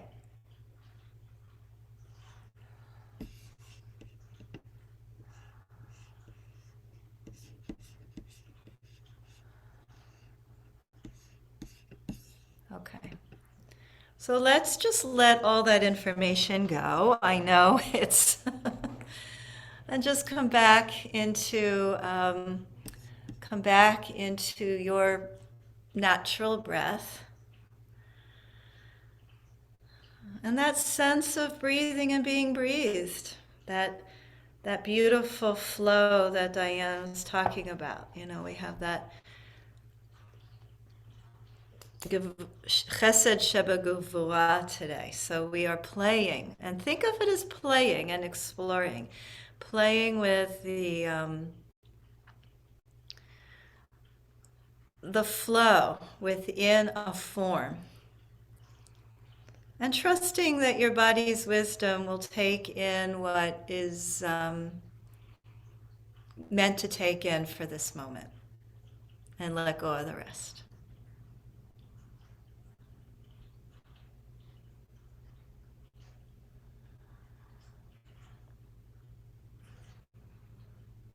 So just empty out on your next exhale. And I will use my hands to model for anybody who wants to use it, but please, if it's just enough to visualize going through the spherot, then do, okay? But I'll be doing this in a way you can mirror me if you wish to do this part. So we'll start by inhaling 8 through Keter. 1, 2, 3, 4, 5, 6, 7, 8. Suspend. 1, 2, 3, 4. Exhale, stay in Keter. 1, 2, 3, 4, 5, 6, 7, 8. Rest in Keter. 2, 3, 4. Inhale back up. 2, 3, 4, 5, 6, 7, 8. Suspend in Keter. 2, 3, 4. And now send it up and out to the universe. 2, 3, 4, 5, 6, 7, 8. And just let it suspend. 2, 3, 4. Now we inhale through Keter 2, 3, 4. Now into Chokhmah. 5, 6, 7, 8. Suspend it in Chokhmah. 2, 3, 4. Exhale through Chokhmah. 1, 2, 3, 4, 5, 6, 7, 8. Rest in Chokhmah. 2, 3, 4. Inhale through Chokhmah. 2, 3, 4. And Keter. 5, 6, 7, 8. Pause it in Keter. 2, 3, 4. Send it up. On the exhale, 2, 3, 4, 5, 6, 7, 8. Suspend, 2, 3, 4. Next round. Inhaling, Keter, 2, 3, 4, and Chokhmah, 5, 6. Land it in Bina, 7, 8. Suspend in Bina, 2, 3, 4. Exhale, pulse it out through Bina, 2, 3, 4, 5, 6, 7, 8. Rest, 2, 3, 4. Inhale back through Bina, 2, 3, and Chokhmah, 5, 6. Out through Keter, 7, 8. Suspending Keter, 2, 3, 4. Exhale up and out through Keter, 3, 4, 5, 6, 7, 8. Inhaling Keter, 2, 3, 4. Continue through Chokhmah, Bina, and now Da'at, 7, 8. Suspend in Da'at, upper Da'at, third eye, 3, 4. And then exhale, 8. 1, 2, 3, 4, 5, 6, 7, 8. Moving back, suspend in Da'at. Then inhale through Da'at 2 and Bina 2 and Chokhmah 2 and out through Keter, 7, 8. Suspend in Keter, 3, 4. And exhale out through Keter, 1, 2, 3, 4, 5, 6, 7, 8.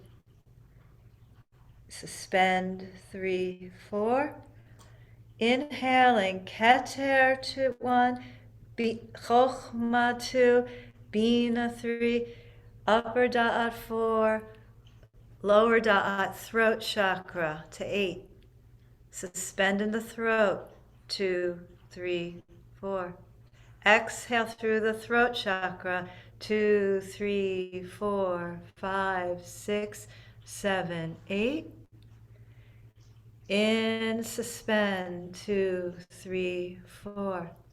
Inhaling back up the spiral, back up the tree, through the throat to upper Da'at, Bina, Chokhmah, and Keter on 8. Suspend, 2, 3, 4, and send it out. Exhaling, 1, 2, 3, 4, through Keter, 5, 6, 7, 8. Let's just let that rest and sit. Just sit for a minute with it and just notice.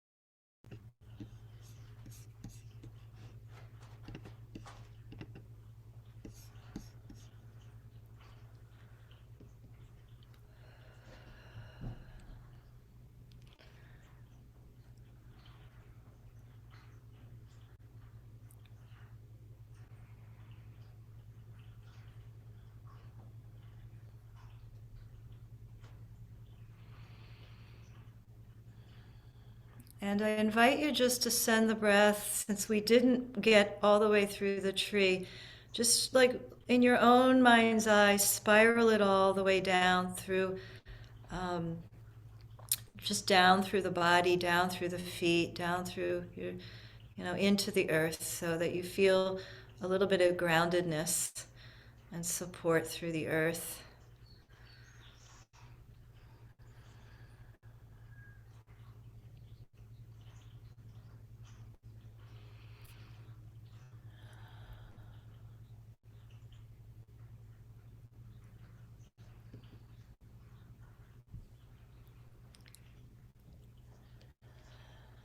And any last comments, or kind of feel like I blew everybody's mind a little bit. Yeah, Rhonda. So once you get proficient at this, can you actually, in 8 breaths, get through all the Sefirot all the way down to Malchut? And to me, it's kind of like one being being a hawk. I mean, you're just, okay. So I think I got it then. Yeah, and it's you know, actually counting this way is new for me, because I was just organically breathing it. I mean, using the same inhale and exhale system, but breathing, but I wasn't counting. So, but yes, and that's why it's a really deep concentration practice, because you're really having to visualize the energy moving through all these spherot, and then getting all the way down there, and then coming back up.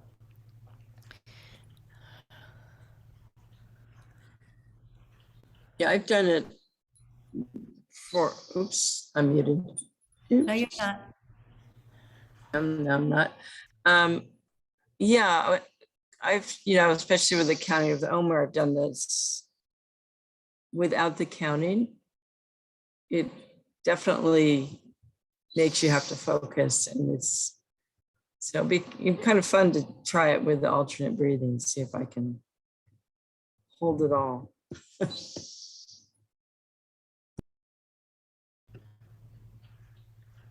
China Bear. I found this to be very helpful, just to stay focused, and going through the breathing with the spiraling. That was very very enlivening and powerful. So thank you very much. It was wonderful to not be struggling around it, to put it all together with the alternate breathing.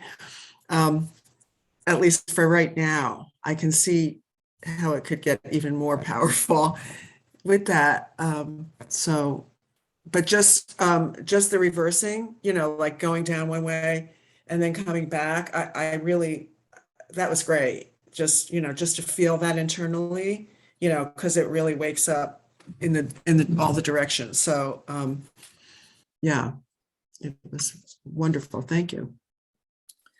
What I also like this, what I never did before like that, is to go back to Cater all the way and breathing or letting go there. I must say that's very powerful. Maybe I'm not doing the correct breathing yet, but and I see it visual like the opposite of the anabekoach. In anabekoach is the unknotting, but here I am knotting. So for me, and that is so powerful, because then all the Sefirot belong together. I'm this year also in the Omer counting, that now we are in Kefura, but I keep the Chesed week with me. So so I don't lose the Sefirot which we have already done. I'll go back up and connect them. So for me, it's like lemniscating also, this going back and in and back and forth. So I'm not able yet to do it with the breathing, as you that rhythm. I need to add to that. Right. And what I would suggest is just start with the flow, and just what, however the breath organically works for you with the flow, and visualize moving it through the sphere out. As Diane and I were discussing last week when we met, there was an intention, and I'm going to kind of turn it back over to you, Diane, because I'm aware of time and we want to move this. But the Kabbalist intentionally layered and layered and layered, right? And I'm just going to turn it over to you to say more if you want about that. But I just want to thank you all. I mean, this is like, it feels very vulnerable to share this deep practice, and all the feedback was so helpful. And whatever you can glean from it and just bring into your own practice, I just send my blessings. Thank you all.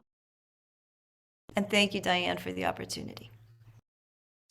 So yeah, thank you, Rivka, for, first of all, this is a really powerful practice in all its layers. I want to say a little bit more about that. But I also want to say that I always envisioned embodying spirit as an R&D laboratory for our own teaching of embodied practice.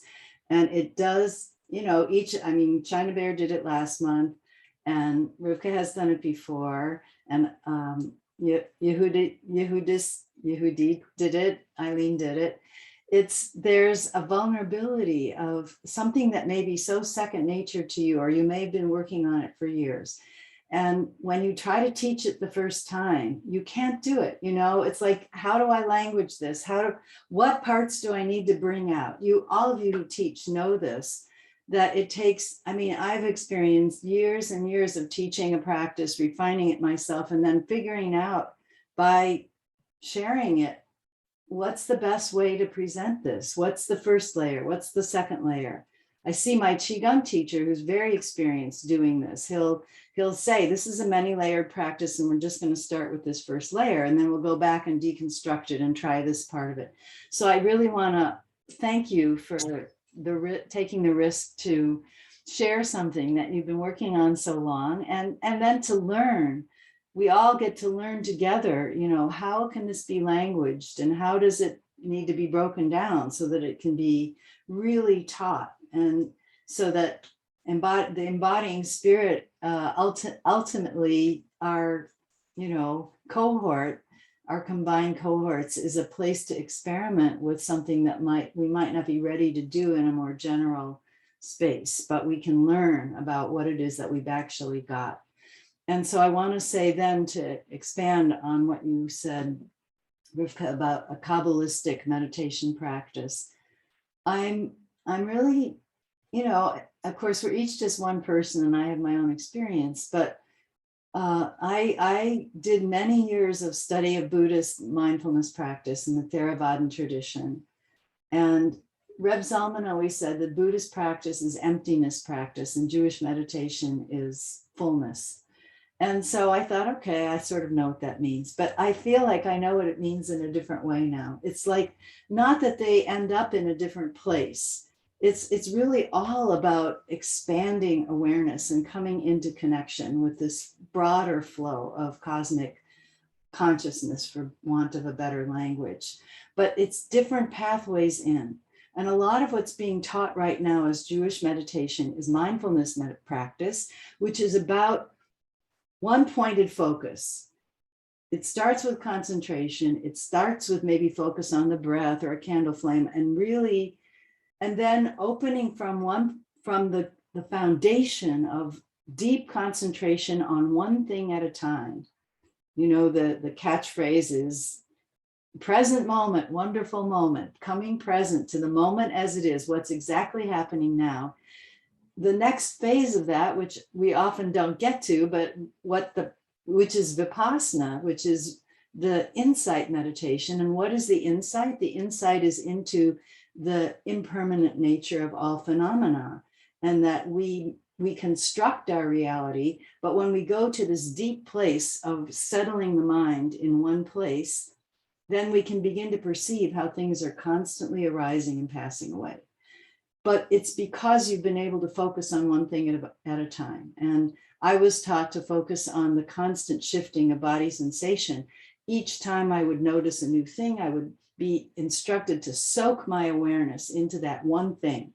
And then that thing would eventually, sooner or later, dissolve, and then the next thing would arise. And so I began to become educated in how to be with the flow. Kabbalistic meditation is a different way in. It's what Rivka was teaching us today is more in the realm of Kabbalistic meditation, which asks us to be able to focus on multiple things at once.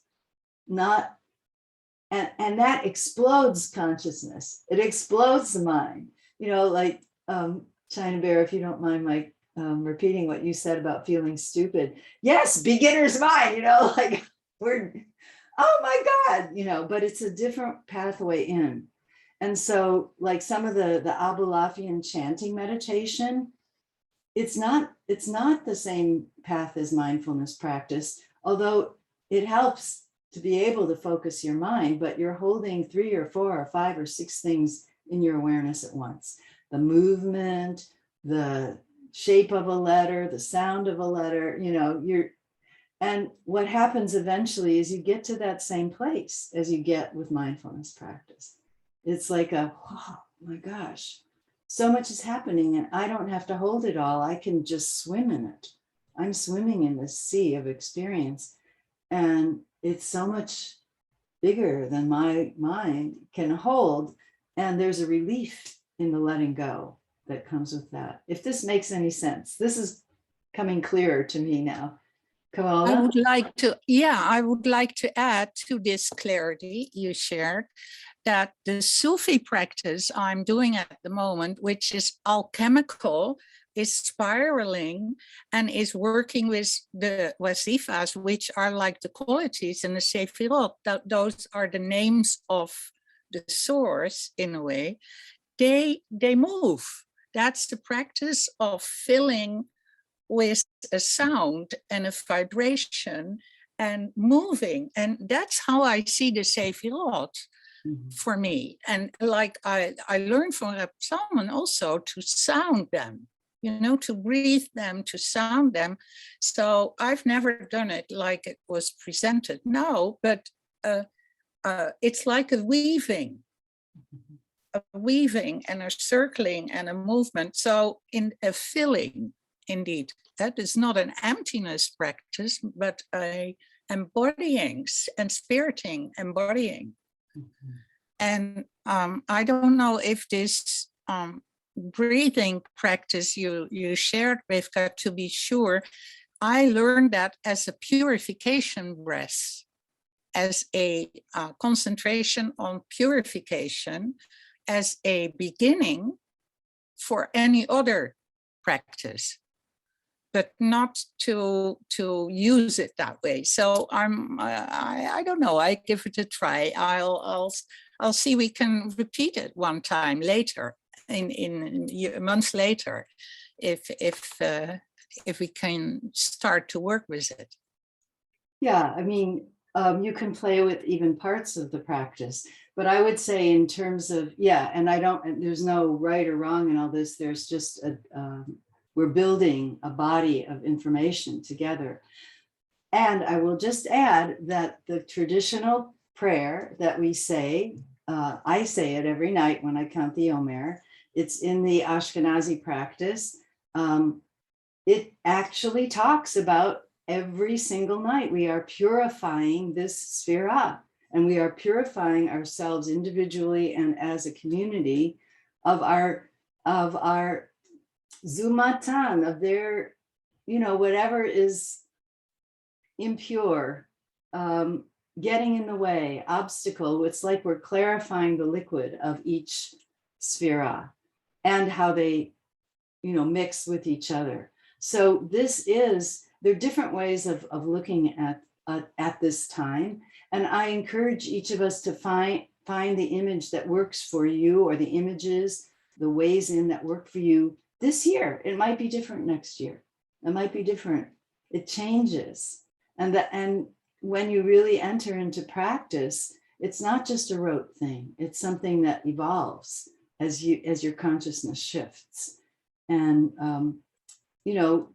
you today, Rivka, were adding in a new layer, which is very discombobulating, the layer of the counting. And you'll see, maybe it's something that really helps, deepen or expand it for you because you've been doing it for years. And maybe for others, it would just be the simple in and out breaths with the spiraling through. But it is a kind of, it's both a purifying and a filling up. It's both a relieving of old constrictions or obstacles and a filling with the new energy. So I would love to take us into just the simple chanting to end today of the two Sfirot. For my day, it's a little bit too late for you, Carola, but I've got my beads, and we'll just do in the 6 directions: forward, backward, right, left, up, down, 18 repetitions. So this is also a sounding practice, but it works with the words themselves. And then 4 more times, right up the central column. So for a total of 112 repetitions. And as I have explained, I don't know which, I'm teaching this in so many venues this year. I don't know which of you have heard what, but in the past I've said, 6 directions, 18 times. So that's life. It's like similar to waving the Omer or waving the Lulav. We're wanting the fertility of our lives, the fruitfulness of our lives, of our crops, of the produce of our hands, whatever. And then we have 4 more times for the Yud He Vav He. But also what came to me this year was that the gematria, the numerical value of the word, the kaveh, which is to hope, to have hope, to look forward.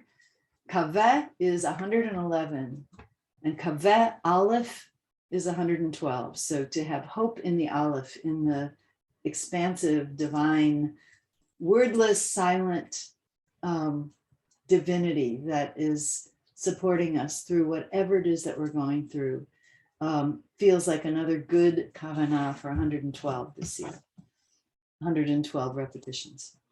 So I've got my beads. You might use your fingers if you don't have beads, just the 4 joints of each finger, 16, and then 2 more for the thumb makes 18. And let's just do this together as our kind of closing practice. So we are chanting Chesed Shebe Gevurah, or Shabi Gevurah, if you make it the way it sounds in Hebrew.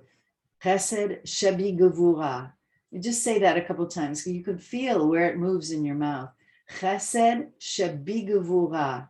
It goes from the throat all the way up to the lips. Chesed Shabi Gevurah. Chesed She, teeth, and then Be is lips, and then back to the throat. Gevurah goes from deep in the throat up toward the lips. Take a couple of breaths, and we'll do a resting breath in between each change of direction. We start with 2 or 3, depending on your rhythm, resting breaths.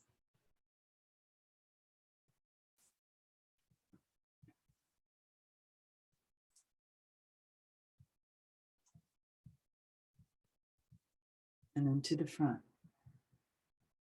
Chesed Shabi Gevurah, Chesed Shabi Gevurah, Chesed Shabi Gevurah, Chesed Shabi Gevurah, Chesed Shabi Gevurah, Chesed Shabi Gevurah, Chesed Shabi Gevurah, Chesed Shabi Gevurah, Chesed Shabi Gevurah, Chesed Shabi Gevurah, Chesed Shabi Gevurah, Chesed Shabi Gevurah, Chesed Shabi Gevurah, Chesed Shabi Gevurah, Chesed Shabi Gevurah, Chesed Shabi Gevurah, Chesed Shabi Gevurah, Chesed Shabi Gevurah.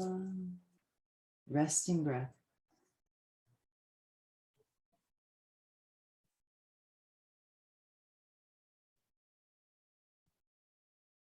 Into the back.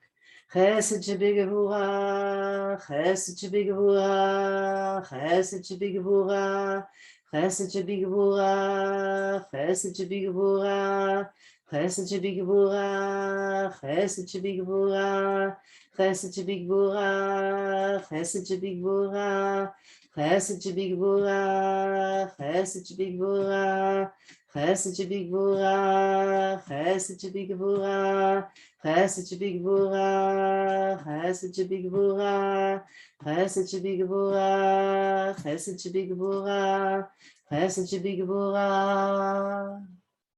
And breath.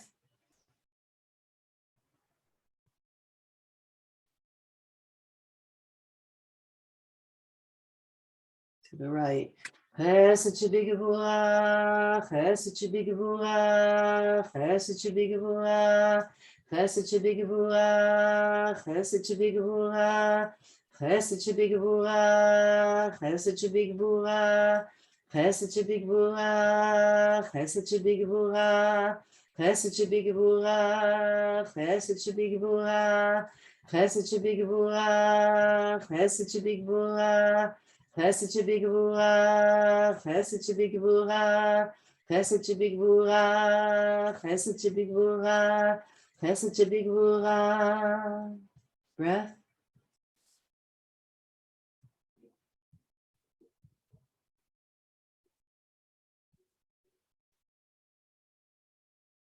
And to the left. Chesed shebigvura, chesed shebigvura, chesed shebigvura, chesed shebigvura, chesed shebigvura, chesed shebigvura, chesed shebigvura, chesed shebigvura, chesed shebigvura, chesed shebigvura, chesed shebigvura, chesed shebigvura, chesed shebigvura, chesed shebigvura, chesed shebigvura, chesed shebigvura, chesed shebigvura, chesed shebigvura.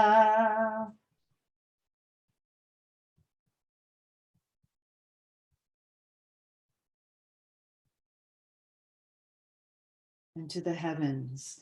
Chesed shebigvura, chesed shebigvura, chesed shebigvura, chesed shebigvura, chesed shebigvura, chesed shebigvura, chesed shebigvura, chesed shebigvura, chesed shebigvura, chesed shebigvura, chesed shebigvura, chesed shebigvura, chesed shebigvura, chesed shebigvura, chesed shebigvura, chesed shebigvura, chesed shebigvura, chesed shebigvura.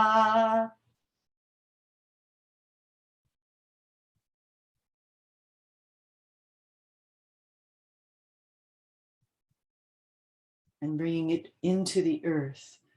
Chesed shebigvura, chesed shebigvura, chesed shebigvura, chesed shebigvura, chesed shebigvura, chesed shebigvura, chesed shebigvura, chesed shebigvura, chesed shebigvura, chesed shebigvura, chesed shebigvura, chesed shebigvura, chesed shebigvura, chesed shebigvura, chesed shebigvura, chesed shebigvura, chesed shebigvura.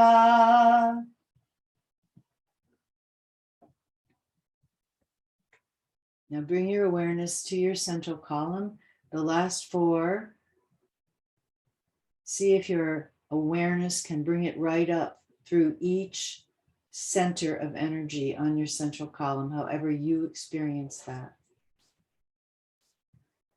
Chesed shebigvura, chesed shebigvura, chesed shebigvura, chesed shebigvura.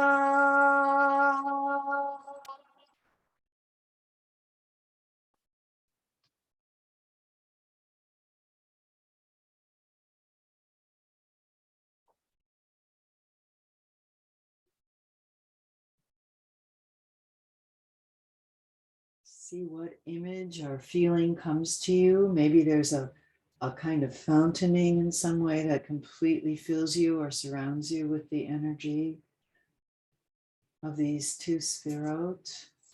Maybe there's color, movement, whatever there is for you.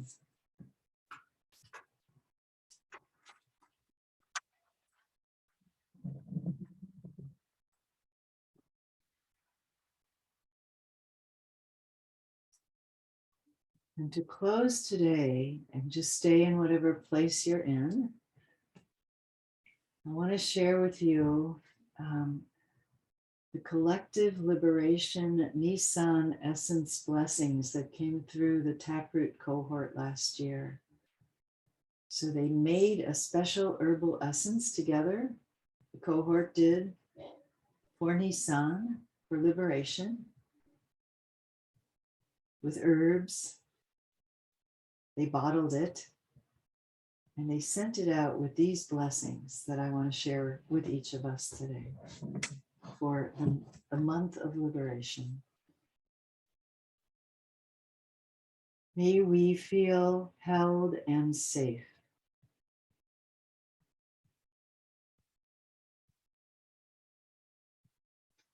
May the bonds of the water molecules hold the connections between us.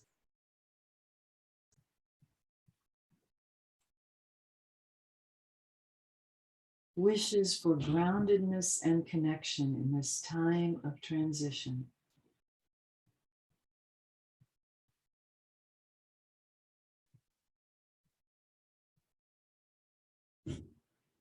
May the essence of this special time help us let go of what no longer serves us.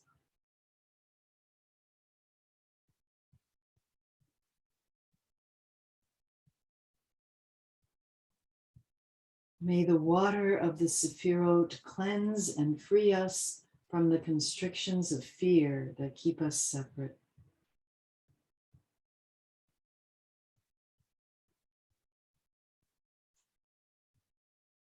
In the spring, daffodils thrive through wind, through frost, through wind. They let the wild weather nourish them. They rise each morning with ever brighter bloom. May you let the storm nourish you. May you wake bright and in bloom each day.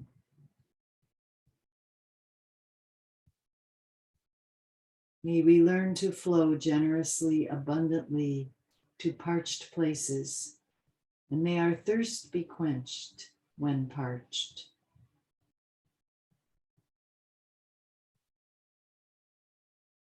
May we be rooted with each other through resilience and care.